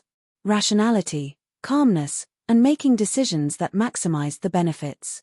Sometimes, when the price was high enough, one could even consider severing family ties and friendships. A family head's mission wasn't to play house with everyone. Every family head only had one mission: to develop and strengthen the family's power. Strictly speaking, a family head who did anything that went against this mission wasn't qualified. It could be said that the Hermit of Mithril had put in a lot of effort in this aspect. Heathcliff's deal this time was equivalent to exchanging the heir of another family for the stability of his family for 10 years. It was a deal that even a fool could understand. Besides, the deal with the Hermit of Mithril came with enough guarantees, because if the Hermit of Mithril went back on their word, they would definitely be hunted down. The sincerity and reason were sufficient, but to Lucas' surprise, the old man named John didn't have much of a reaction. The white-haired old man leaned back in his chair and narrowed his eyes. He looked like an ordinary old man who was about to doze off under the afternoon sun. He recalled the appearance of Luo Ya, whom he met not long ago. Luo Ya was a somewhat strange young man. Although he was still young, his eyes showed that he had experienced a lot of things. However, he was also a pure young man. When he saw John's attitude, he didn't show any flattery or arrogance. John could feel the purity and integrity in his heart. Carolyn Ackett, Vincent Ackett, Roy Ackett. These are all familiar names to you, right? The old man pointed out these names that used to make some people tremble in fear, but now, as time went on, they gradually faded into the river of time. Lucas frowned when he heard this. John looked at him with a smile on his face. You are afraid of them. You are afraid of their bloodline, and you are also afraid of their spirit. You are afraid that they will bring something from history that you don't want to see. They won't even let go of a child with a prophecy. Perhaps that is the case. But if there are no more troublesome characters in the Ackett family, it won't be a bad thing for you and Heathcliff, will it? In fact, we can even reach an agreement on this point. Lucas' words made John fall silent for a moment. The old man's gaze looked into the distance, as if he could see through the river of time and reach 1,000 years ago to see the ancient contract. Heathcliff will protect the Ackett family. This is the agreement that the two families made at the beginning of the Third Era. For 1,000 years, the Ackett family has risen and fallen several times, but Heathcliff never gave up on this agreement. So why should I give up now? Because the times are changing. Because the situation is changing. No contract is eternal. As smart as you are, you should know that compared to the country, personal agreements are not worth mentioning. You are right. From the perspective of a ruler, an individual can't be higher than a country. The white-haired old man nodded slightly when he heard this, and a smile appeared on the face of the man in the image, but unfortunately, it only lasted for a short second. But I refuse. John Heathcliff casually added, and Lucas' eyes widened as he froze on the spot. Mithril Hermit Order. Why do you think the Ackett family came to the theocracy to seek protection? What? Courage, justice, fairness, seeking the future for the living, upholding justice for the dead. These are the duties passed down in their bloodline. For countless years, they have withered away because of this, but they are still unwilling to give up this original mission. Why would such a family seek help from Heathcliff? The old man who was leaning on the chair straightened up, and his expression was solemn. Because they think that we are similar. They agree with Heathcliff's justice, mercy, and tolerance. They think that our family can maintain our original heart and not be swayed by benefits. They think that the blood of angels will keep its promise even if time passes. Personal benefits are indeed inferior to the country. But what do you think the church is? In this world, those who seek benefits have fallen into evil. They do all kinds of evil for eternal life and power. They are the strong in your eyes, and the church is the light for the weak. From the day it was established, it was destined to never yield to benefit. John Heathcliff's tone went from calm to agitated. Now, his hair and beard were all standing up, and the benevolent old man had disappeared, replaced by an angry lion. As a ruler, perhaps I should agree to your conditions. As a patriarch, I should consider the interests of my family first. But before that, I am the sanctum, the leader of the church. I exist here to be kind, fair, and upholding justice. Mithril Hermit Order, your actions have insulted the church and deeply insulted the justice in my heart. Lucas' face was already pale. He could not understand John's heart of justice, but he could feel that invisible waves had spread throughout Lorraine. In places where he could not see, the bishops who were praying silently opened their eyes, and the inquisitors who had been fighting the cultists for years had also picked up their weapons. You can go back, but those who came, stay.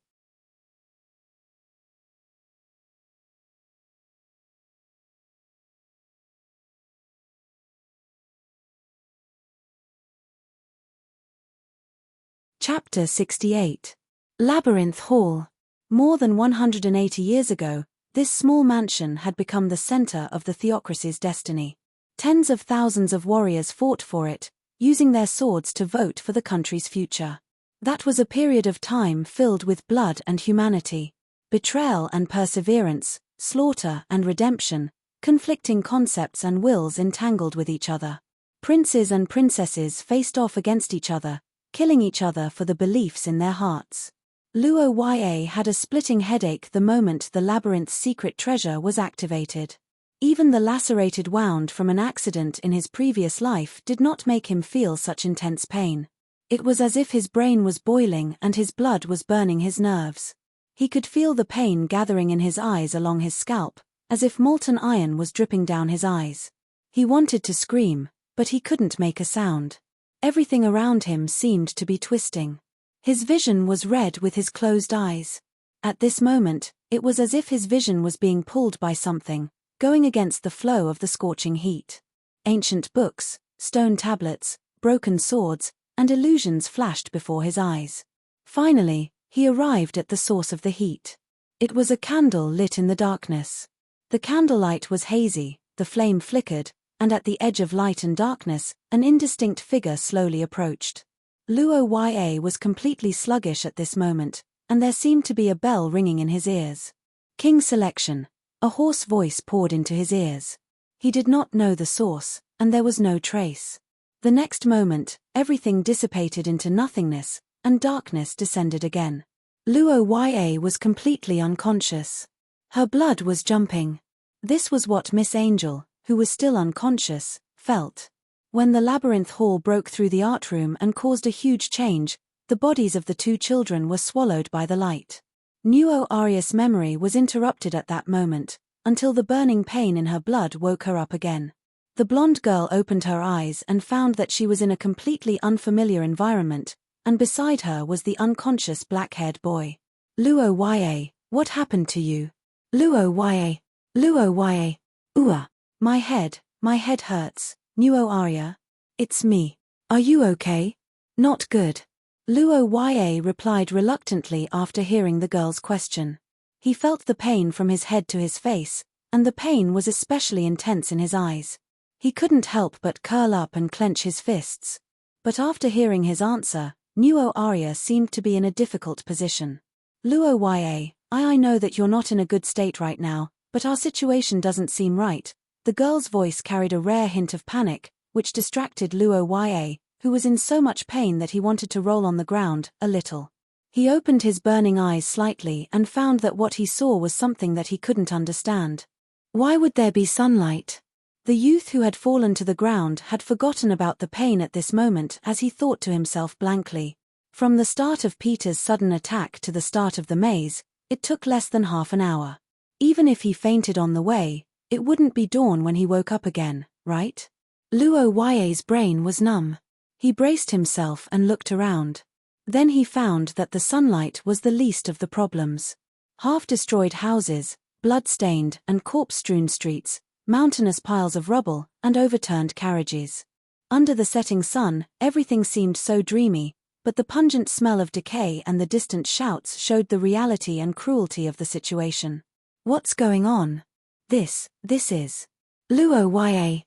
Can the Ackett family's maze create such a scene? Probably not. Then, did Grandpa do something? But the black-haired boy propped himself up and looked around with Nuo Arya in confusion. The unprecedented change made the two of them speechless. That Peter doesn't seem to be around here. I clearly saw him being swept in by the light. Peter.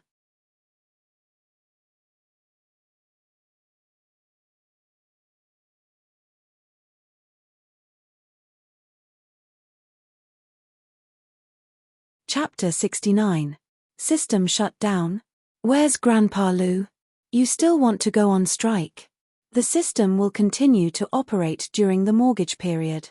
If the host has not paid off the debt within 5 years, the system will automatically cease operations.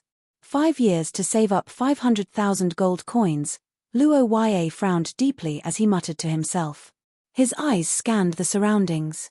Dilapidated walls, corpses strewn all over the place, and the distant place where he couldn't see was filled with a hubbub of voices. It was obvious that there was a large-scale multi-person activity going on. Luo Ye guessed that it was a war. That's right, the scene in front of him was completely a district in the flames of war. Weapons and corpses aside, intestines were all over the ground. If Luo Ye hadn't experienced the test of modern society's uncensored bloody videos, he would have vomited long ago. The war was basically confirmed, but as for where the war was going to be, Luo Ye had an unimaginable guess in the depths of his heart. He didn't say it out loud because he sincerely hoped that it wasn't like that. Of course, he also noticed the situation of his teammates. At this time, Nuo Arya was observing the surroundings from a nearby ruin that had a lot of cover. She wanted to find a temporary base, but Luo Ye clearly caught her subtle movements and expressions. Nuo Arya, there seemed to be something wrong with her body. Although the girl tried her best to hide it, Luo Ye, the old king of fighters, still understood the principles of human body movement very well. Her series of movements after she recovered her ability to move were very sluggish. It's that beam of light from St. John. But shouldn't that be strengthening? Luo Ye recalled the situation when St. John stimulated Nuo Arya's bloodline and couldn't help but clench his fists. Don't tell me it's time for the bloodline to advance. Obviously the power of the bloodline got stronger, but the state wasn't good. Roha heard about this situation before. That is when the bloodline gets upgraded. In this world, all extraordinary powers came with a price. Even the bloodline was no exception. Although the price of the angelic bloodline was much lower than those fancy bloodlines, it was still dangerous at the critical moment when one was upgrading from bronze to silver. Recalling the Nuo Arya's performance when facing Peter, Luo Ye clenched her fists unwillingly. It was fine if he didn't have the opportunity to become strong quickly in the past, but if he didn't take advantage of it now, would he still be a man? Is Nuo Arya's soft rice good? Fragrant. However, Luo Ye was too shy to eat it. A success rate of 70% was a gamble. 5-card stud. I choose yes. Awaken my bloodline. Activated bloodline activation assistance system, pain control system activated, adaptive adjustment system activated, bloodline awakening rate, 18%. A series of system prompts rang out, like a tube of chicken blood injections injected into Luo Ye's body. At this moment, the young man's headache rapidly subsided, and the magic essence in his body began to increase explosively. His body made a slight noise, and his bones and muscles seemed to be adjusting to the most suitable structure. A few seconds later, Luo Ye, who was like a plague chicken due to his headache, suddenly jumped up. At this moment, his golden eyes were bright, and his movements were swift and powerful. On the other side, Miss Angel, who was still investigating, was stunned. Luo Yue, are you alright? Basically, I'm fine. Did you find a good target? Not yet, there should be a fierce street battle nearby. There are only a few intact houses, and it's too simple to use as a hiding place. Also, I have a feeling that our position isn't too good. Nuo Arya looked at the corpses all over the ground and frowned. She had been trained in the knights since she was young, so she naturally knew that after every battle, the army had to clean up the battlefield, confirm the casualties, and take captives. Especially in street battles, if the corpses were not disposed of in time, once the underground water was contaminated, there was a high possibility of a plague outbreak. In history, there were even cases of dead cities where plagues were prevalent after wars. Then, since this was something that the regular army knew to do, why didn't they collect the corpses here? There were a few possibilities for the answer. First, the casualties are too heavy, and we don't have enough manpower. Second, there are people like the Bones cult who specialize in solving the problem of the dead. They provide enchantments to suppress the plague and curses. As for the third, Nuo Arya swallowed her saliva and said with difficulty, that is, the battle is not over yet, and we are in the middle of the battlefield.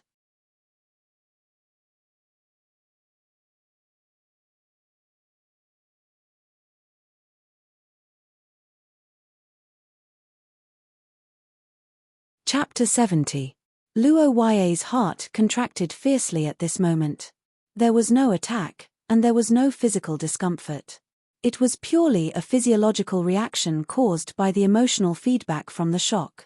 Although Luo Yue already had some vague guesses in his heart because of the previous changes, when the evidence was placed in front of him, he still felt that he could not accept it. Crossing time and space into the vast history, was this the extent of this world's supernatural power? Others did not know, but Luo Yue felt that it should not be. At least, it was not something that he and Nuo Arya could do. One was a Source Rank 6 super soldier, and the other was a Source Rank 5 angel who had just grasped the source substance and stepped into the door of supernatural.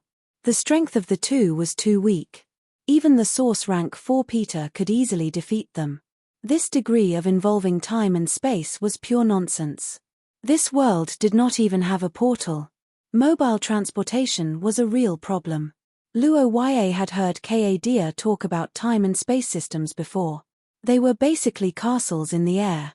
At most, they could teleport in a small area, but the price was too high. And this was only the relatively easy to understand space. Luo Yue had never heard of time-related systems. Obviously, Nuo Arya was the same. Could it be that Grandpa sent us here? But our family shouldn't have this kind of ability. Nuo Arya muttered in confusion. His eyes were on Luo Yue. According to the elimination method, it was either Nuo Arya's problem or Luo Yue's problem. Unfortunately, the black-haired youth had not grasped the whole situation yet. He did not dare to say anything and could only remain silent. After being silent for a while, Luo Yue, who had some psychological preparation, was the first to recover and speak his conclusion. Maybe it's because of the secret treasure in the labyrinth, or maybe there's a problem on my side, but in short, we seem to have returned to the Wei Duolaya era.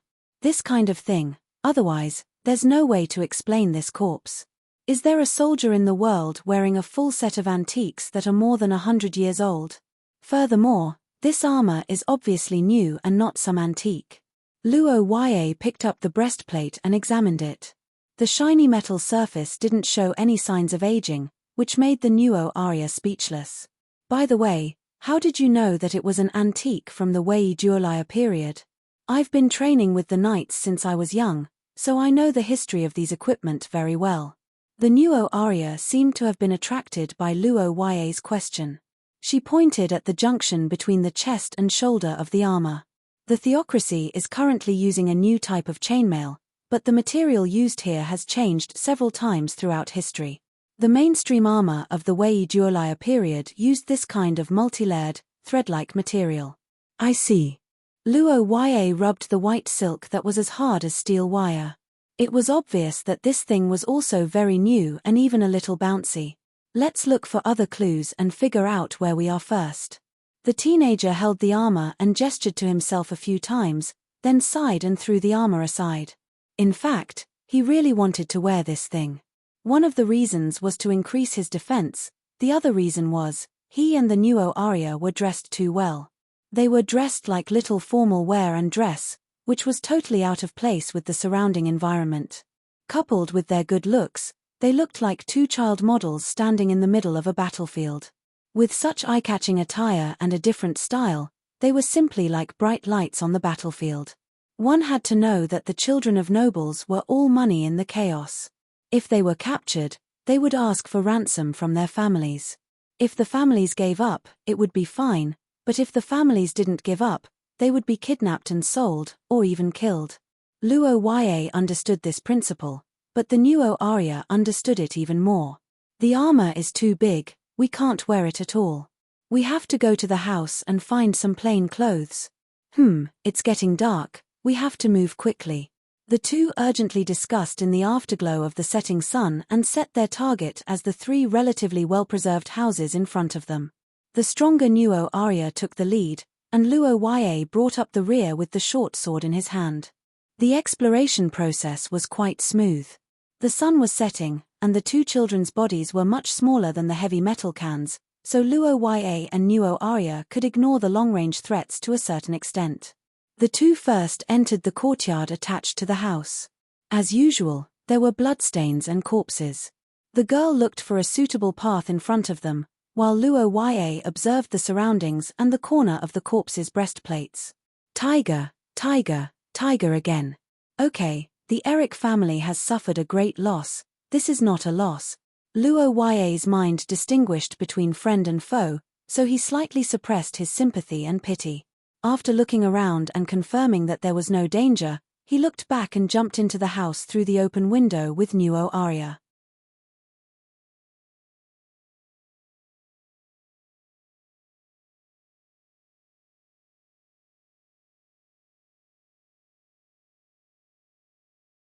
Chapter 71. Peter Carter didn't know how many years it had been since he was called so affectionately, especially by children. He hated children. Those damn brats always laughed at his works of art. Their experience couldn't keep up with the inspiration of an adult like Peter, although not many other adults could keep up with him. But today, his children's popularity suddenly soared, and he even received the affectionate title of Uncle Peter. Of course, there was also a large amount of hatred points. When they heard the word trick, the soldiers who were surrounding new Arya and new Arya were stunned. The leading officer stared at Peter and immediately felt that something was wrong. Although this man's face was as pale as paper and his arm was injured, the rest of his body was intact. The bloodstains on his body were all other people's, and he didn't wear armor in the center of the war. Extraordinaire. His level was not low. Enemy attack. The vigilant officer shouted loudly. At the same time, Carter looked at the soldiers whose expressions suddenly changed and realized that he had been fooled by Luo Ya. Damn it. Little bastard, what nonsense are you talking about? Disperse the formation. Cover the assault. The officer who realized that the other party might be a wizard directly drew his sword and led the charge without saying a word. The 10 soldiers behind him followed closely. They, who had been on the battlefield for a long time, found that the wizard almost reflexively chose to confront him. Their angry roars completely drowned out Peter's explanation. Wait, I didn't. Damn it. The arrows that pierced through the air became the last straw that broke the camel's back. A few dozen meters away from Luo Ya and new Arya, a great battle suddenly began. Dozens of soldiers swarmed up and fought with Peter. Soldiers who had seen life and death on the battlefield were different. This group of soldiers was actually not very strong in terms of strength. The 3 officers leading them were only source level 5, and the rest were ordinary source level 6. They shouldn't be able to fight with Luo Ya, but the combat strength they displayed was far stronger than Luo Ya and new Arya. The division of labor and encirclement, the arrow cover, the shield bearers in front and the damage output from behind. The 3 source rank 5 players wandered around and stabbed at the back. The perfect system allowed them to be on par with the powerful Peter for a while. Not long after, both sides had already seen blood. The portrait of the Virgin Mary that Peter was so proud of was howling in the air. The soldiers within its attack range were unable to move and had their throats pierced. Unfortunately, the casualties did not make the soldiers retreat. Instead, it aroused their bloodthirst and anger. Peter, who was already injured, was accidentally stabbed in the thigh by the leader of the officers. "Ah, you're courting death." Peter screamed loudly. Luo Ya and Nuo Arya began to flee. Neither of the two groups was something they could handle. Even watching the show was dangerous. Breathing heavily and clenching their fists, the two of them moved forward according to their memories in the fog, but they soon realized that something was wrong. The distance isn't right. We should have arrived long ago. The fog of the March chaos. This is the interior of the labyrinth. There will be ghosts if we reach our destination. What should we do? Does the Ackett family have any records of this? Records?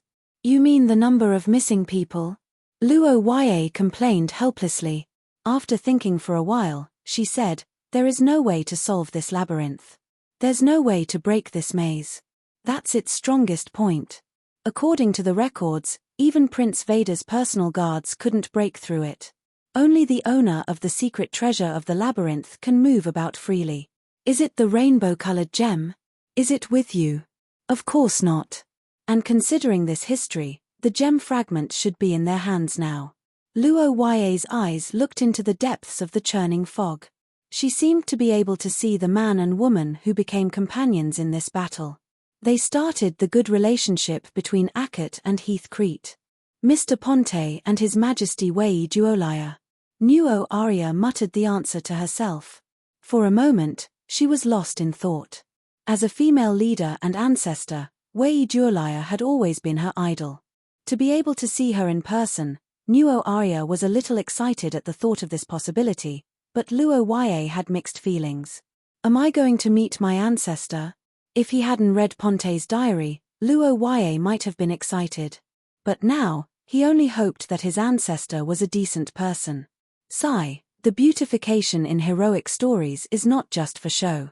Come to think of it, how can there be a completely righteous person in the world? Is it really to remove one's desires? And without desires, it is equivalent to not having empathy. Can such a person still be called a human? Luo Ya didn't want to think too deeply about this philosophical question. On one hand, the environment was not right. On the other hand, he found that Nuo Arya's situation was a little strange.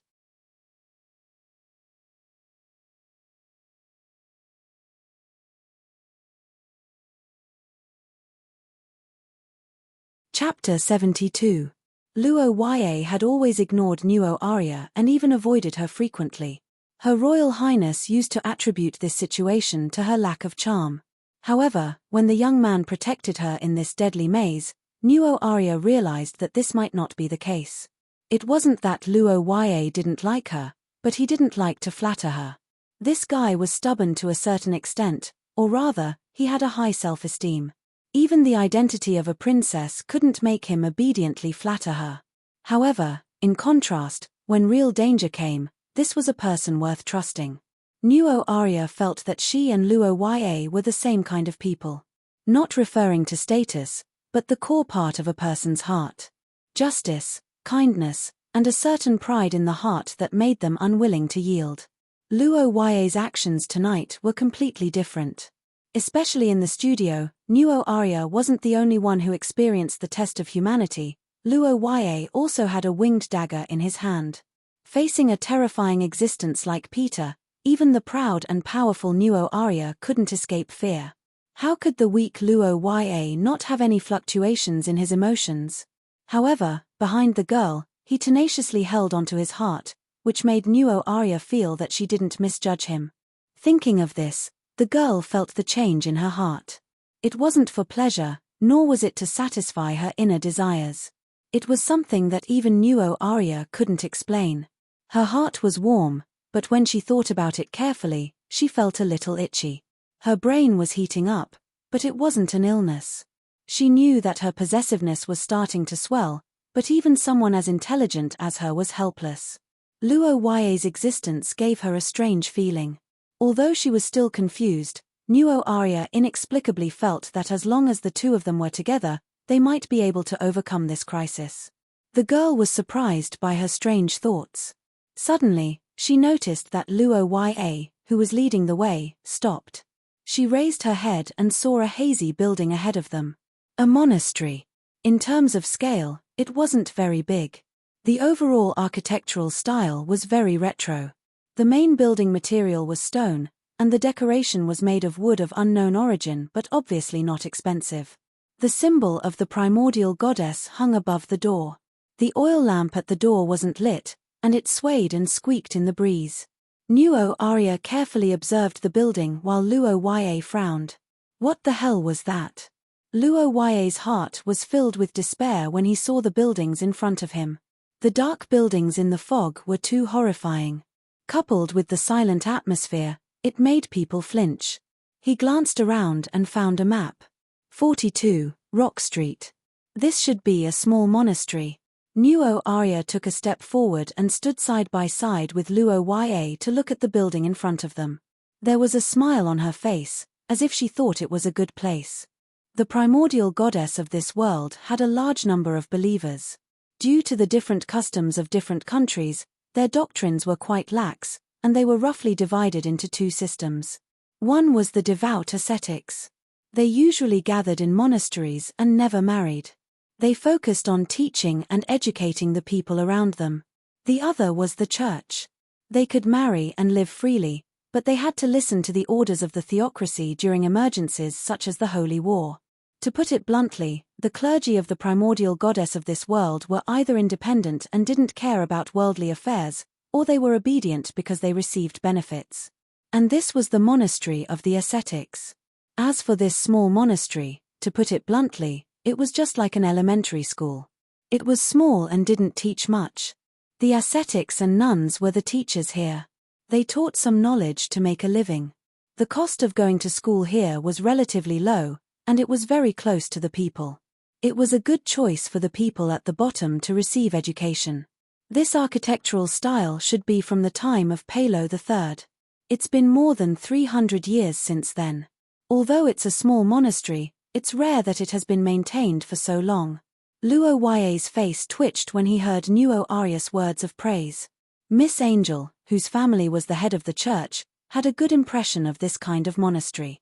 However, Luo Ya didn't have this kind of relationship.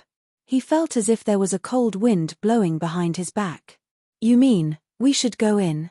Yes, I think this place is pretty good. The building isn't damaged, and there are no signs of large-scale battles nearby. Also, the monastery doesn't lack general supplies like food. We should be able to gain something. Nuo Arya calmly analyzed the pros and cons based on the nearby situation. Luo Ya, whose eyes were twitching, was speechless. After thinking for a moment, the youth walked in front with his sword. Follow me. Okay.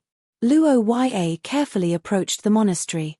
He walked past the oil lamps that were creaking in the wind. After cautiously observing the surroundings, he placed his hand on the monastery's door and pushed it forcefully. It's locked. There seems to be someone inside. It shouldn't be a soldier. Otherwise, it would be impossible for there to be no sentries.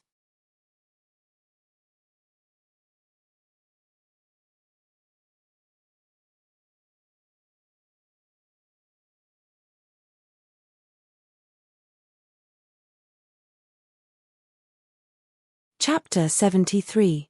Do the two of you have enough bread? I have some jam that I sell on the street. It tastes pretty good. Thank you, Cultivator Crow. Aren't you going to eat some? No thanks, I just ate when the sky turned dark.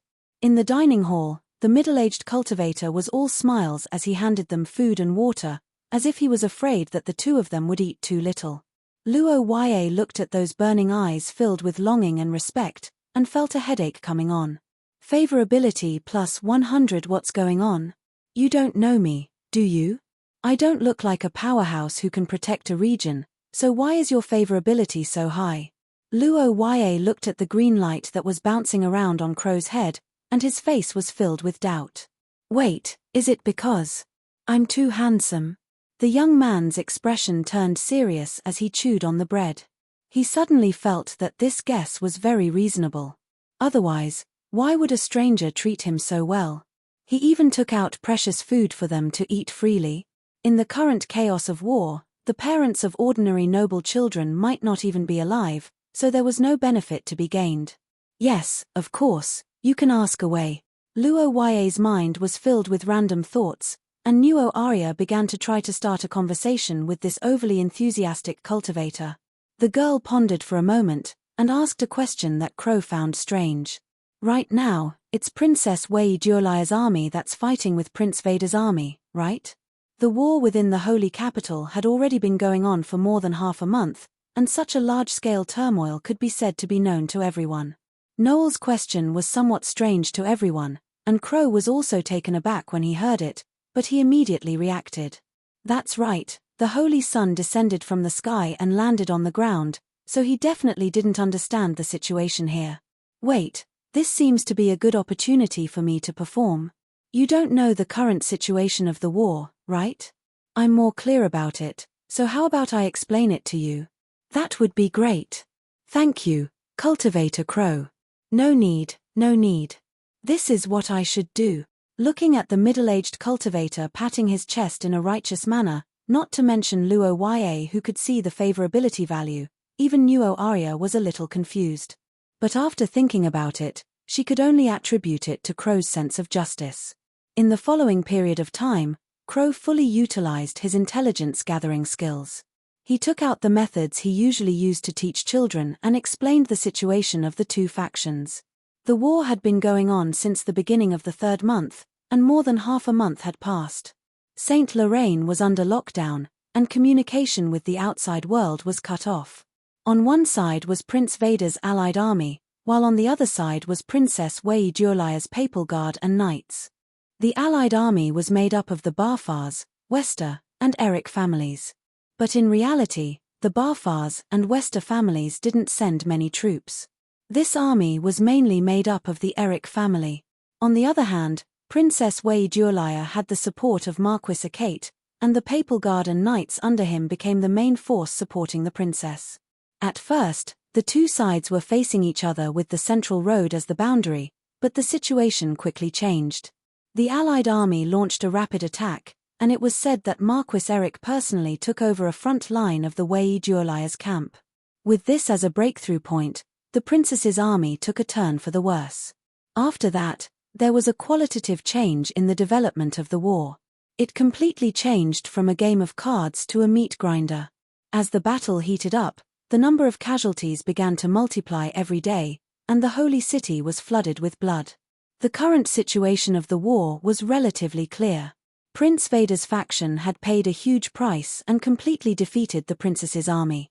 The commander of the army, Marquis Akate, saw that the situation was not good, and ordered a retreat with Princess Wei Jiulaya. He also activated a great curse. The area covered by the curse was covered with thick fog every day, and people walking in it would always change their position. It was only a matter of time before the fog dissipated and everything returned to normal. Now, the remnants of the princess's army were said to be hiding in the depths of the fog, and Prince Vader's army was searching for their whereabouts. In short, it was not safe to go anywhere. Wait, how do you know all this? After listening to Crow's detailed strategy, Luo Ya felt that something was wrong. There was no internet in this day and age, so how did a monk in the monastery know so much? Ordinary people would at most know which side was which, right? Well, after listening to Luo Ya's question, Crow began to stutter. After a long time, he finally told the truth under the scrutinizing gazes of the two. Actually, I used to be a member of the Queen's Army's logistics team. I didn't manage to keep up with the team during the retreat, so I could only return to the monastery with the supplies. The bread that you're eating is the one I brought back. Heh, so you were a cook who fell behind?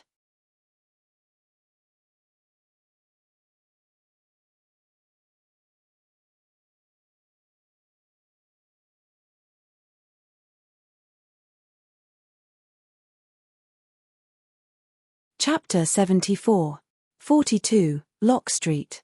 Luo Ya and Nuo Arya were sitting opposite each other at the low table where the children usually ate in the small convent. They were both silent. They had just finished listening to a story about the prince of this country. Vader Heathcliff, one of the twins of the royal family, was born intelligent. He had shown a strong learning ability from a young age. His extraordinary talent was one of the best even in the angel family, where there were many abnormal geniuses. According to the standard plot of the story, this prince, who was the first in line to the throne, was so awesome that he was either a typical dragon-proud heaven novel, using the church's fist to beat up Austin and kicking the mutants, or he had realized the limits of humanity and turned completely evil, just like what was recorded in the history books of later generations. However, the reality was that neither was the case. The first 12 years of Prince Vader's life had started out as a novel. His life was stable and happy, but all of this changed when he was 13 years old. It had become a torturous story. The reason for all of this was because of Vader and Wei Duolia's mother, Princess Mary. Princess Mary was born in a Viscount's family in the North Sea Territory. Her family wasn't rich, but she met Prince Leon at his 16th birthday party. The two quickly fell in love, and not long after, Leon married Mary against all opposition. They gave birth to a pair of twins, Vader and Wei Duolia. Princess Mary was born into a humble family, so she could understand the hardships of the people. She liked children and was aloof from worldly affairs. She loved to visit the various orphanages and small convents in the holy capital and donated money. Sometimes, she would even teach in person. She was highly regarded by the people and was deeply loved by them. However, such a good person had a secret that couldn't be revealed to others. She was actually an extraordinary, and her source substance wasn't one of the three main sources. Instead, it belonged to a pagan religion. When Vader and Wei Duolia were 13 years old, this secret was exposed due to an accident. The wife of the Holy See was actually a pagan. This news shook the entire upper echelons of the Holy See, and for a time, all kinds of conspiracy theories emerged. Princess Mary became the target of everyone's attacks. In this storm, Saint Leon was also involved, and Mary became the weakness of the royal family. No one knew the details of the power struggle. In the end, Mary faded out of the sight of the world and was sent to a monastery in the holy capital to live in seclusion. Since then, the two children had been separated from their mother even though they lived in the same city. They had never seen each other again. Originally, this situation could have been changed when Vader ascended the throne. Unfortunately, time did not give him the chance. When Prince Vader was 15 years old, an epidemic broke out in the holy capital. Naturally, the heavily guarded palace was not affected, but Vader's mother's monastery was in the epidemic zone. In March of year 814, Mary died of an illness. This princess who had been loved by the world all her life passed away silently. There was no mourning, no funeral. It was as if she had never existed in this world. Only Vader and Wei Duolia were the signs of her existence. This incident deeply affected the young Vader. No one knew how the 15-year-old child felt when he heard that his mother had died outside the palace. No one knew what he was thinking at that time. All people could see was his actions. He studied diligently and trained hard. Compared to Wei Duolia, who washed his face with tears, it was as if he did not know about his mother's death. The nobles who had once besieged the royal family and the opportunists who had taken advantage of the situation heaved a sigh of relief. They praised him for being able to distinguish right from wrong and for being righteous. However, what they did not know was that the more repressed the silence, the more ferocious and difficult to resist when it erupted. Vader did not lose his memory. He was just sharpening his blade. He sharpened all his anger and sorrow into a sharp blade. He sharpened it for 4 years. In March of year 818, on the anniversary of his mother's death, he drew his blade and cut down half of the theocracy. None of the nobles who had attacked the royal family or the bishops who had insulted Mary had escaped his butcher's blade. He did not give anyone a chance to defend themselves, just like how they had not given Mary a chance back then. If all he did was kill people, then no matter how reasonable it was, Vader would be nothing more than a murderous demon immersed in vengeance. However, the reality was the complete opposite. Not only did Vader act, but he also had thoughts.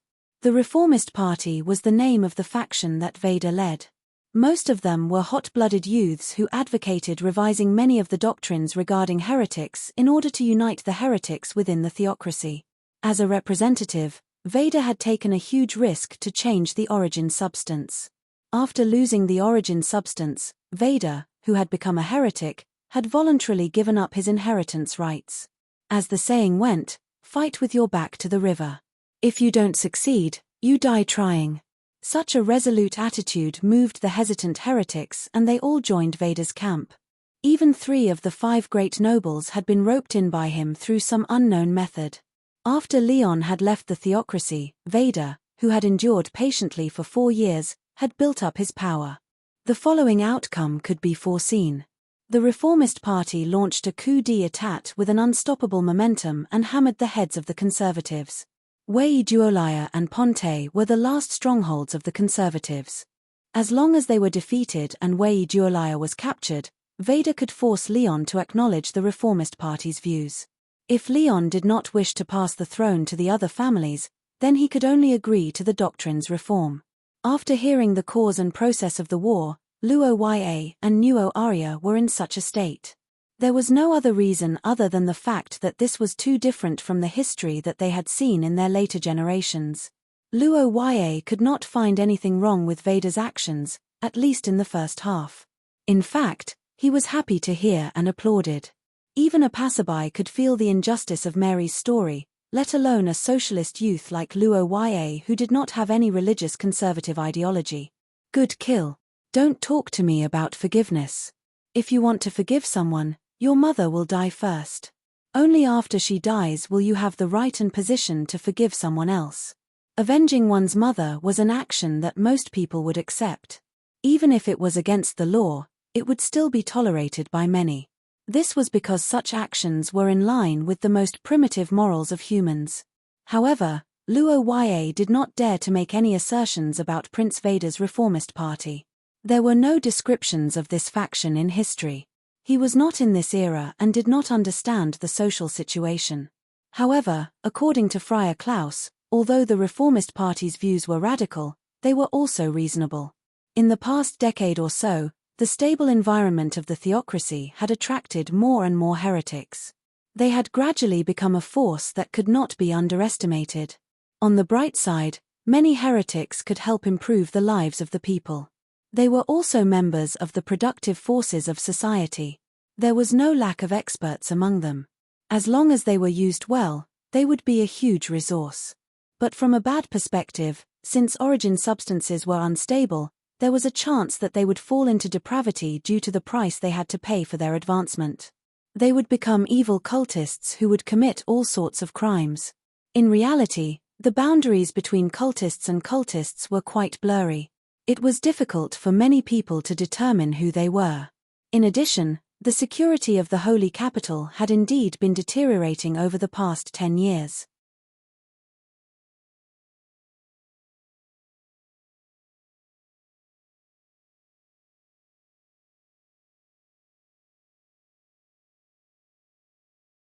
Chapter 75. Your Highness, it's time for you to get up. In the bedroom of an ordinary house, a golden-haired knight dressed in armor walked into the room and softly called out to the young man on the bed. Hearing the call, the young man opened his eyes and sat up from the bed. This was a golden-haired, blue-eyed man with regular and handsome facial features. His eyes were sharp, and he wore light armor. His whole body carried a swift and decisive temperament. Vader Heathcliff, the first successor of the theocracy of Saint Maister, was also the current commander of this army. Felder, what time is it? It's already 6 in the evening, Your Highness. Is that so? Speaking of which, is it necessary for a marquis like you to wake me up personally? Vader glanced at the young man standing beside him. If an outsider saw such a helmeted and armored person coming to wake him up, they would probably think that he was an orderly. Who would have thought that he was actually a powerful marquis of the theocracy? Felder Eric, the head of the Eric Marquis, one of the 5 great nobles of the theocracy. He was young, but his skills were extraordinary. In his 20s, he was already an expert of Source Level 3. He was Vader's trusted aide and good friend. No matter which country or region, extraordinaires who entered Source Level 3 could be called experts. Although it was only Level 1, there was a huge difference between Source Level 4 and Source Level 3. The threshold between Source Level 3 and Source Level 4 was something that tens of thousands of extraordinaires would find difficult to cross in their lifetime. And Felder was an accomplished genius at this age. His talent was also top-notch among the many nobles. In addition to the power of the Erik family, the strongest of the 5 great nobles, it could be said that he was already an influential figure in the theocracy at such a young age. However, such a noble genius did not have a trace of disrespect in front of this young man who had just woken up. When he heard the question, he put one hand on his chest and bowed slightly, saying with a smile, "Of course, it's my honor." Felder's thoughts blurted out from his heart as he watched the young man's thoughts fly. Finally, he had reached this point. Felder was a genius, but compared to the heir of the royal family in front of him, his honors were nothing. Vader Heathcliff, who had advanced to Source Level 3 at the age of 18, learned martial arts from a palace knight of the Kingdom of Knights. At such a young age, he was already so knowledgeable that even the scholars of Bologna knew of his good name. Such a monarch was naturally worthy of following. Furthermore, Felder and Vader had the same ambitions and ideals, so the two were like-minded. How's the search for Wei Duolaya? No results for now. As expected, Vader Heathcliff, Felder Erik to Felder's. After 2 hours of sleep, Vader stood up and looked out of the foggy window. Ever since they entered the maze set up by Panty, Vader and Felder had been sleeping for 2 hours every morning and night without fog and with good vision. It was Felder in the morning and Vader in the evening. The two of them took turns to keep watch. It would be a lie to say that they weren't tired after the continuous battles. But even so, they still couldn't figure out the location of their opponents. The passage of time is disadvantageous to us. We can't delay any longer. Otherwise, the Sanctum might have problems. Do you have any good ideas? Aye, Your Highness. Urgent military intelligence.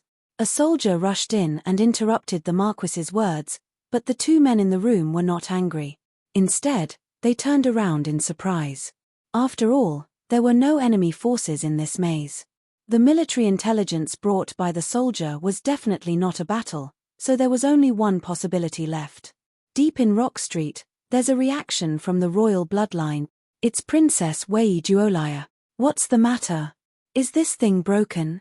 In a beautifully decorated room, a black-haired man looked at the detection device on the table and frowned. This bloodline tracking curse vessel exclusive to the royal family could be said to be quite precious. At present, only 3 members of the royal family owned it, and the one in the man's hand now came from one of them, Princess Wei Duolaya Heathcliff. Simply put, it was a student's item.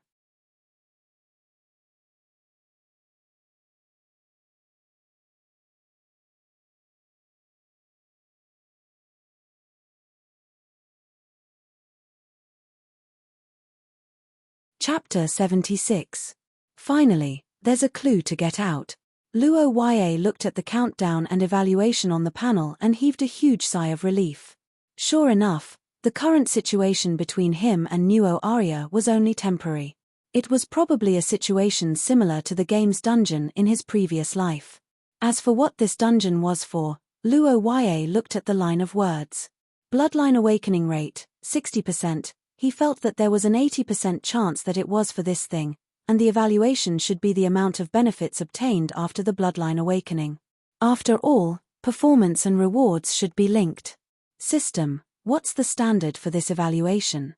The standard is a combination of all the host's actions, decisions, achievements, and other indicators, unable to be specified. If that's the case, then at least give me a direction to work towards, and that king selection is, the end of different paths will lead to different results. The right to choose is in your hands.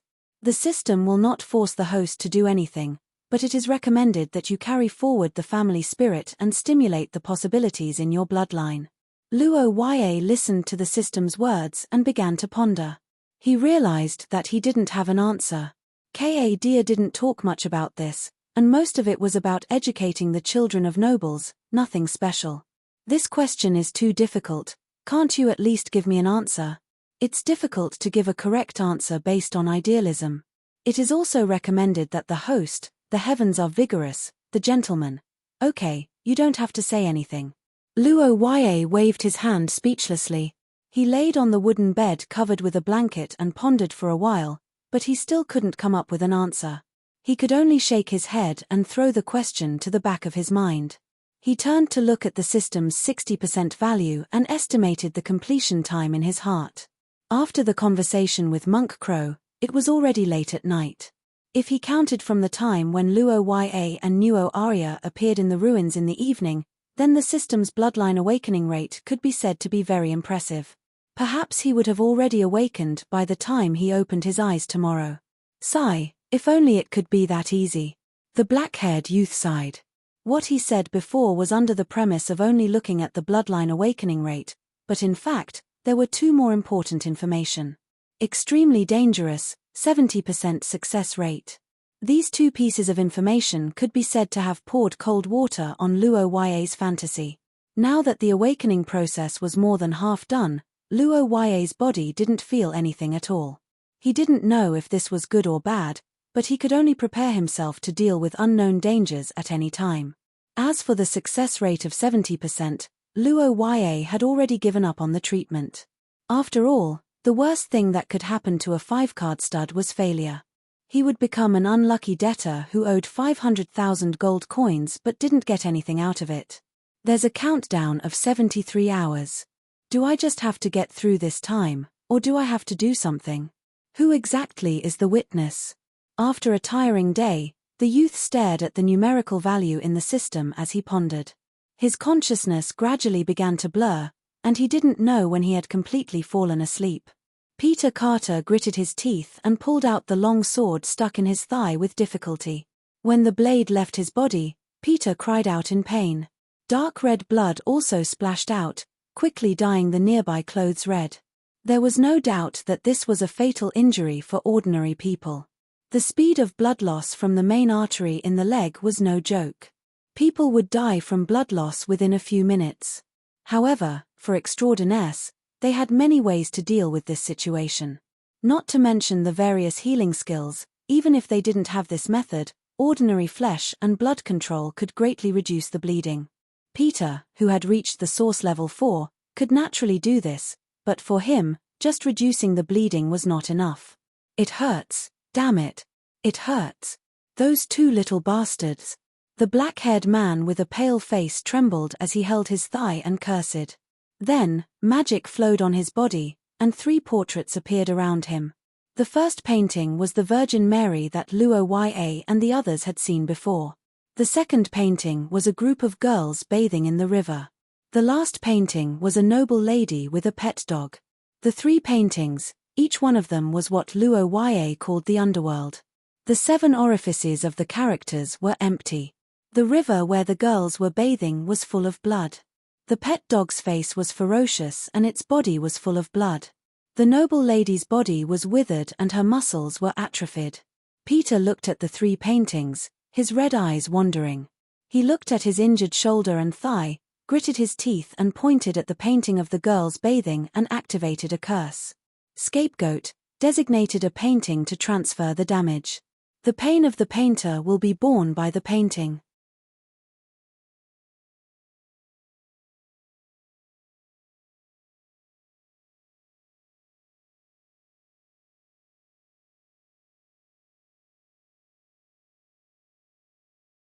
Chapter 77. First Contact. What does this mean? Luo Yue's low sleepiness was dispelled by the system's words. His eyes widened as he recalled the dream, and his body broke out in a cold sweat. No, it can't be. In this day and age, people even skipped premonitions and went straight to reality. Luo Yue gripped the quilt tightly. The bed in the monastery was already hard as hell, and now something like this happened. He couldn't sleep at all. The black-haired teenager stared at the systems, calculating, and his thoughts ran wild. According to the French system's conduct, it wouldn't take the initiative to cause trouble. Now that something popped up, it must be Luo Yue's own change. Another number also caught his attention. Bloodline awakening, 80%. Luo Yue stared at the number and looked at the time. It had been more than 2 hours since he fell asleep. Normally, Luo Ya wouldn't be surprised if it reached this number, but the problem was, the number didn't move. He was stuck. As for why, Luo Ya already had a guess. Is this the answer to that question? The teenager muttered to himself. At the same time, the system moved again.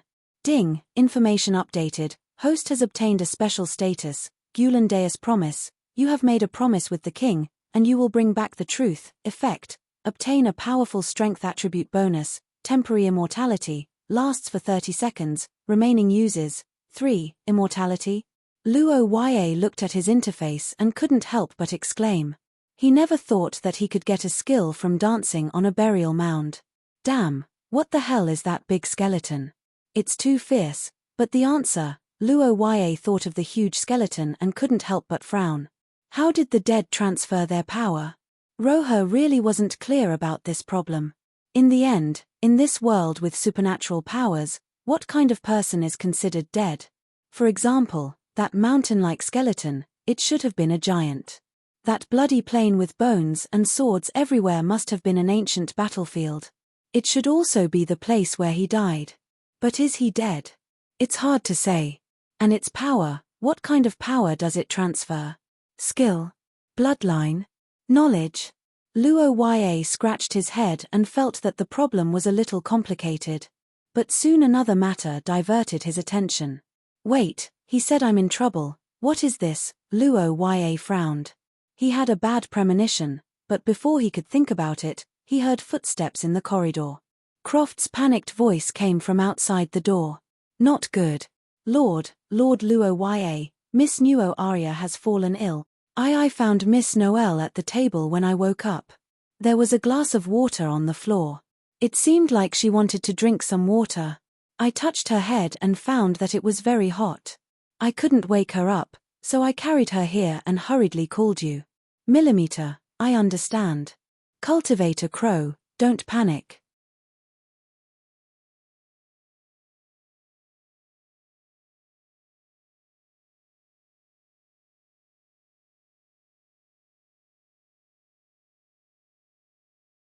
Chapter 78. What nonsense are you spouting?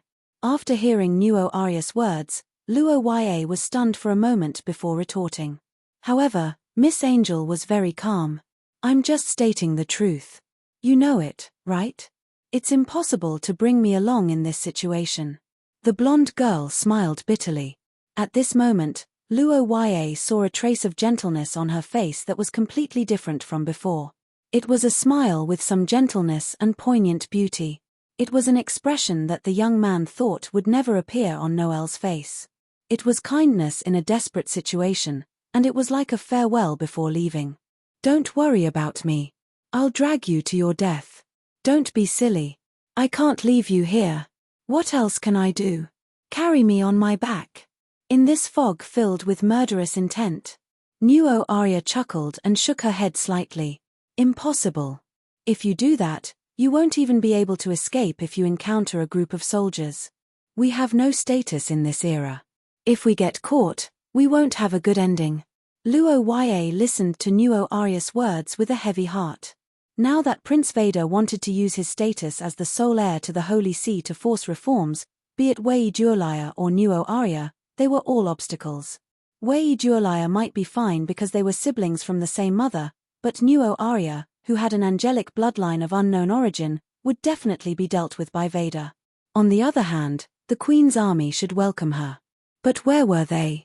In this fog that lasted for almost 22 hours, the whereabouts of Ponte and Wei Juolaya were not something they could grasp. Even Luo Ya of the Labyrinth Pavilion could not find them. And don't forget, there's still someone chasing after us. Peter Carter, who was involved in this incident, will not let us go. He will definitely chase after us with all his might. How ironic, we don't know how to go back either. Nuo Arya's face was full of ridicule, as if she could already see the tragic end of the beast who violated humanity. However, she then looked at Luo Ya with a calm expression. If you bring me along, both of us will die. Luo Ya stared at the Nuo Arya's blue eyes. His expression kept changing. The girl was telling the truth. and he understood that. But just because of this, he could leave the Nuo Arya alone here? Don't give up so easily. We should think of a way first. Solution? Can you think of a way to carry me on your back to avoid the soldiers that appear out of nowhere and escape from the evil clutches of that damned cultist? No, there's no such method in the world, at least we don't. Even if we're in good condition, we might not be able to do it. Nuo Arya's reasonable rebuttal left Luo Ye speechless, but that didn't mean that he had agreed to the matter. The young man remained silent, his mouth shut tight, his eyes unwavering, and the stubbornness on his face made the young girl understand his choice at a glance. You are such a fool. The young girl turned her head, no longer looking at the person behind her. Her loose blonde hair covered her lowered face, covering the tears in her eyes and the uncontrollable joy in her heart. Favorability plus 2,000. This was the first time she felt this way. Nuo Arya thought at this moment. She obviously wanted to persuade him to leave, but when she got his answer, she couldn't help but feel touched. The young girl felt a little guilty for thinking the opposite way of thinking, but at the same time, an unprecedented sense of security enveloped her. Nuo Arya sighed. She suddenly felt that death wasn't scary at all. What was scary was dying alone. June 15th, what? My baptism day, June 15th, remember it. The blonde angel leaned weakly into the young man's embrace, her voice was soft and gentle. If you go back alone, although it's not very likely, but if father and grandfather are angry at you, tell them this date. Baptism day can only be told to those closest to you. They will understand when they hear this. Luo Ye listened to the young girl's weak words and the words those closest to you. His face twisted a little. He blinked his eyes, wanting to say something, but he didn't know what to say. Only the uncomfortable feeling of something stuck in his throat remained.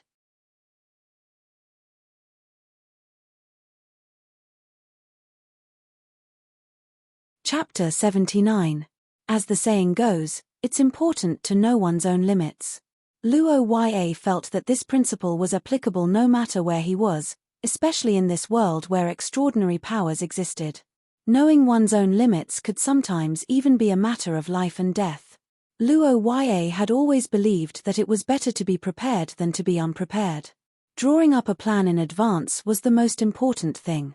Therefore, before taking action, even before facing a crisis and fighting for the hot blood in his heart, he would always think about it.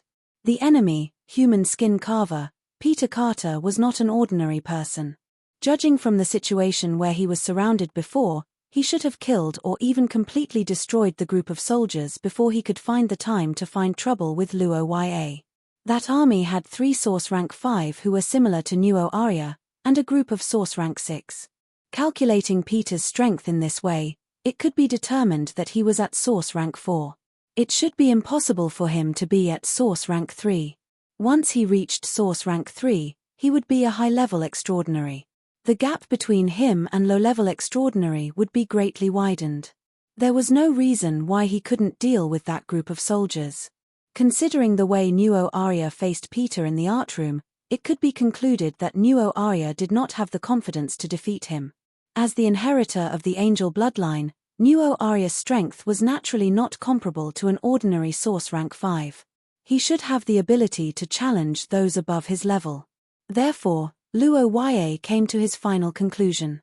Peter Carter's strength should be at the upper reaches of Source Rank 4 or even the peak. He was 2 whole levels lower than Luo Ye.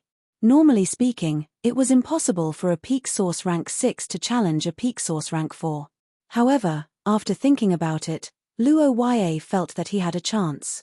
Peter Carter was strong, but he also had an obvious weakness. That was, he seemed to be a pure mage.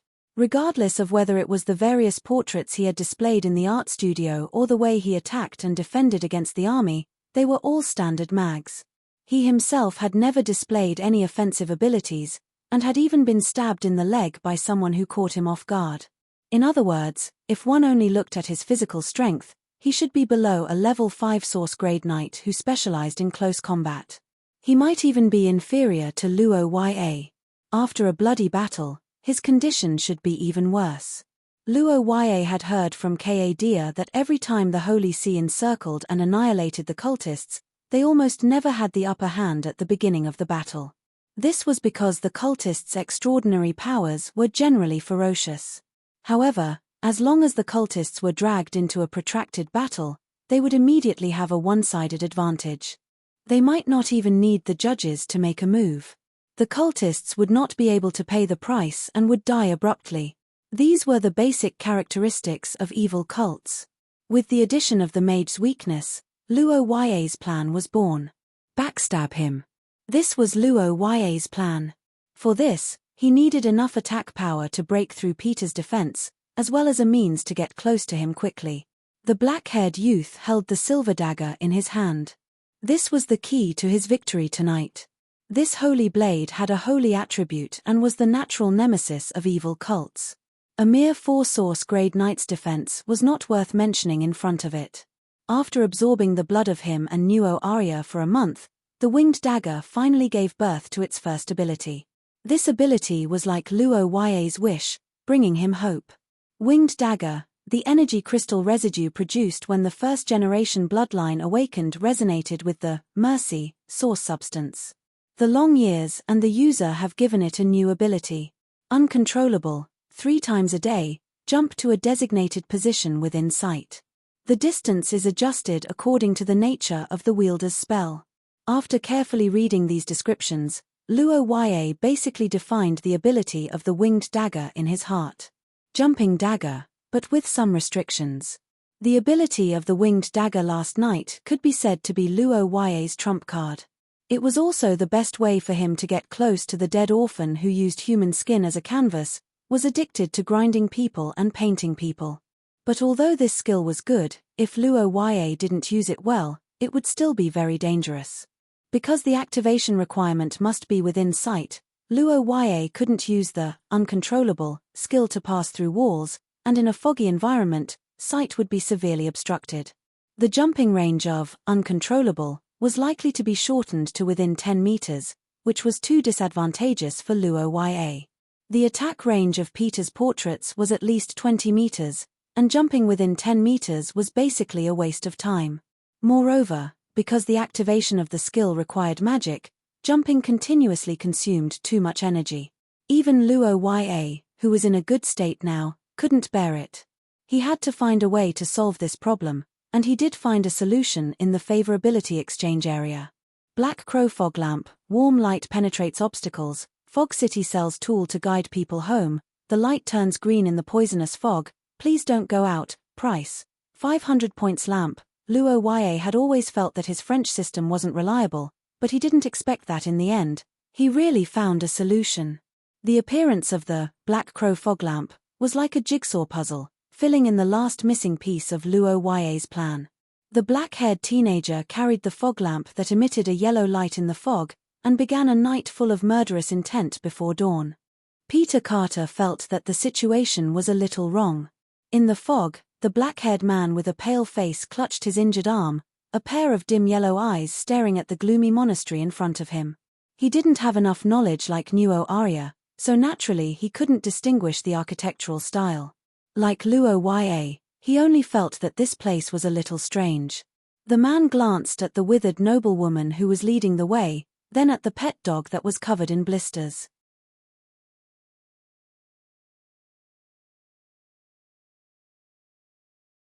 Chapter 80.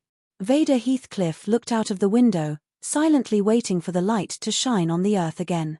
Dusk and dawn were fixed resting times in this large maze that divided all the blocks within the range into dozens of disorderly pieces every half a day. There was an hour in the morning and an hour in the evening. During this hour, the large maze would fail and the fog would recede. When the fog gushed out again, a new maze would be created. The information collected in the past half a day would be completely invalid. This was also why Vader couldn't find Wei Duolaya and the others. Unless more than 100,000 people were brought to fill all the blocks, they would have to face a lucky draw probability of 1 in 10. The army couldn't march too fast in the fog, so the efficiency of the army was even lower than expected. But last night, Vader had a goal. He didn't need to be confused anymore. The reason for everything was the bloodline reaction in Rock Street. Wei Duolaya was there. Although he didn't know why she cancelled the cover of the Curse Vessel's bloodline, there was no doubt that it helped Vader a lot. When the fog dissipated at dawn, he would lead his personal guards straight to Rock Street. Your Highness, although I don't know what Wei Duolaya and Ponte are up to, they must have prepared something since they dared to expose their position. It should be a trap. Ferde Eric's face was solemn. He looked at the young man who was looking out of the window with his back to him.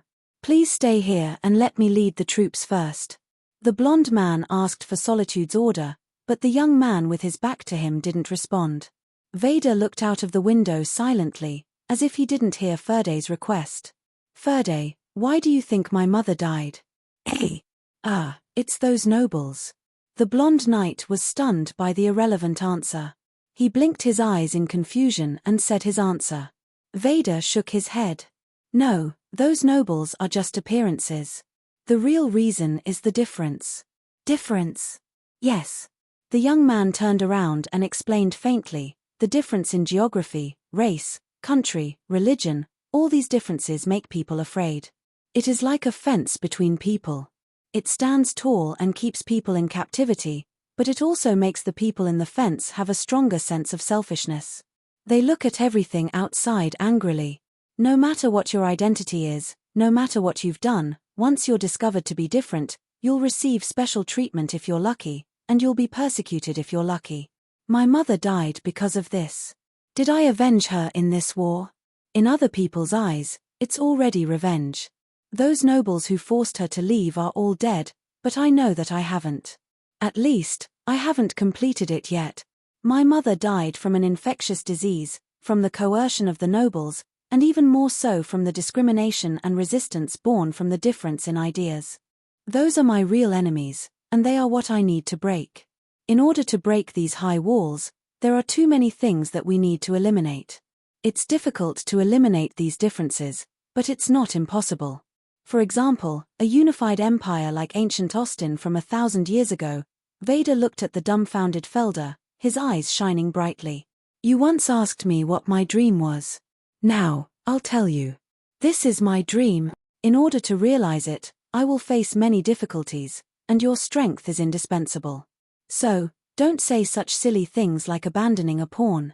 The prince smiled faintly and rejected Felder's request, but the golden-haired knight was still in shock. Although Felder had always known that he was following a mighty lord, he didn't expect Vader's ambition to be so great that he even wanted to rebuild a unified empire. But, if it was him, with his talent and the strength of the theocracy, it might be possible. The golden-haired knight looked at this rare genius that only appeared once in hundreds of years. He stood at attention and bowed again. Thank you for your appreciation. I'm willing to follow you for life, Your Highness. Is that so? Then it's impossible for you to go to Rock Street alone. So what if it's Wei Duolaya's trap? If you shrink back in the face of such a small risk, how can you talk about the great cause of unification? The young prince smiled. He didn't have a crown on his head, but at this moment, his aura had far surpassed that of a king. Dawn, let's march. Vader will definitely go, I promise. In the Labyrinth Museum, Victoria tapped the flashing red dot on Lock Street with her finger and looked at the black-haired man who had a helpless look on his face. Ponte held his notebook in a daze and stammered for a long time before saying,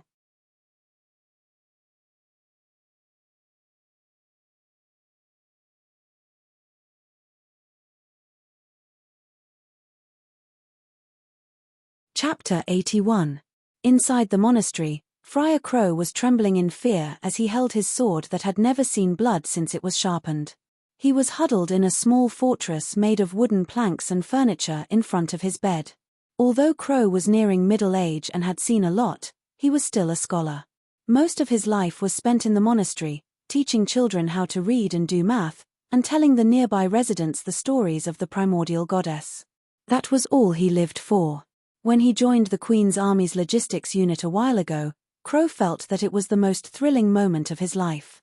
The wounded and the dead were brought back from the battlefield every day.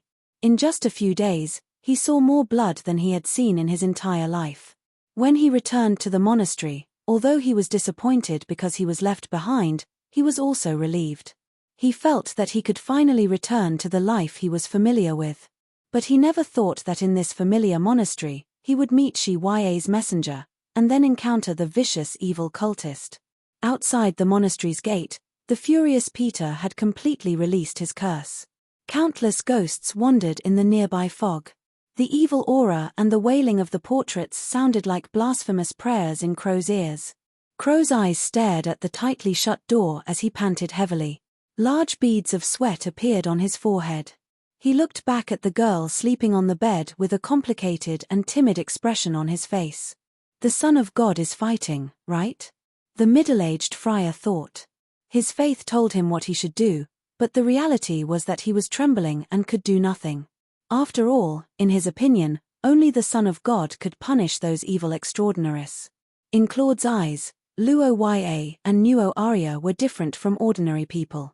It was not just the difference in strength, but also the difference in personality and other aspects. Powerful but not arrogant, polite and approachable, brave and fearless, and able to choose to fight without hesitation in the face of a terrible enemy. This was not something ordinary people could do. It was better to say that ordinary people were in a completely different state when facing the evil cultists. Cowardice, fear, yes men, and the inability to muster up the courage to resist the evil existence. This was not an exception in this world, but the common reaction of most people. Nuo Arya's courage in the face of the cultists came from his family's heritage and the pride of his bloodline. Luo Ya's courage in the face of the cultists came from the righteousness and responsibility in his heart. Although the reasons were different, they had unknowingly crossed the threshold in their hearts. The surrender of power was not scary. What was scary was the surrender of the soul. The special feeling that Crow felt from the two of them was the noble and unyielding spirit. He had only felt this feeling from a few people in the past, including the current Holy See and Princess Wei Duolaya. May Shi-Ya bless you. Sincerely praying for the two of them, Crow looked at the statue of the goddess in front of him and muttered to himself. Peter had never thought that there would be a day when he would be forced to defend himself with all his might by a little kid of origin grade 6. Now that the lady with the dog was directly sent to the sky by the Holy Sea Stagger, the only paintings that Peter could command were the Holy Virgin Mary and some miscellaneous things that could not be put on the table. Fat merchants, rigid soldiers, crying maids. Peter's early paintings were brought out one by one. Most of these paintings were limited in strength and didn't have much use. They were the lousy works that Peter was ashamed to let others see. But now, he couldn't care less about that. In an environment where the visibility was less than 10 meters, the mysterious disappearance of the enemy was obviously a magic weapon, a short sword. Everything gathered together and turned into a murderous intent that made Peter tremble with fear in the dark night. The pale-faced man gasped for breath, trying his best to calm his heart. Don't panic.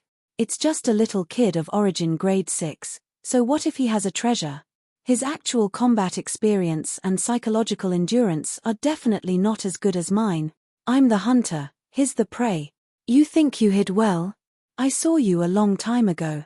Peter shouted loudly as he thought, trying to trick Luo Ya out, but in the fog of the night, there was no movement except for the screams of the vengeful spirits. The man's dim yellow eyes widened in anger, but suddenly he sensed that there was movement in the defensive net of the paintings 20 meters behind him. Found it. The moment he heard the message from the painting, the red light in Peter's hand suddenly shot behind him.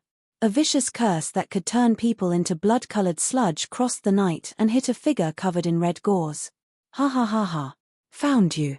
Now you know the gap between us, little brat. You think you can defeat me with a few good things? It's simply a fantasy. Peter, who found that the attack had hit him, was overjoyed. His face showed a presumptuous smile as he stepped closer, deciding to watch Luo Ya's painful expression as his body turned into blood before he died. However, what he didn't expect was that he did see Luo Ya's expression, but it wasn't pain. Instead, it was a mocking smile that his plan had succeeded. At this time, Luo Ya was lying on the ground. In his hand was the amethyst pendant that could not be activated in the personal studio space. In the sparkling light, a layer of hard barrier stuck to his body and completely enveloped him. No matter how the paintings in the fog hit him, He was unharmed.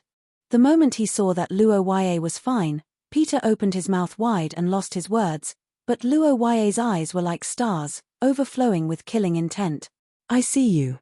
The young man's voice was like an invitation letter from the Grim Reaper.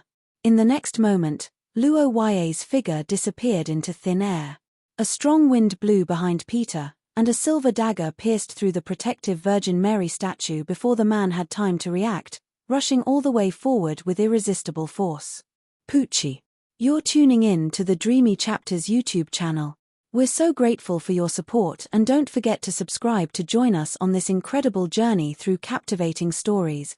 Your generosity through donations truly makes a world of difference, as it's the primary source of revenue that allows me to expand and enhance this channel for you. Thank you from the bottom of my heart for being a part of this adventure.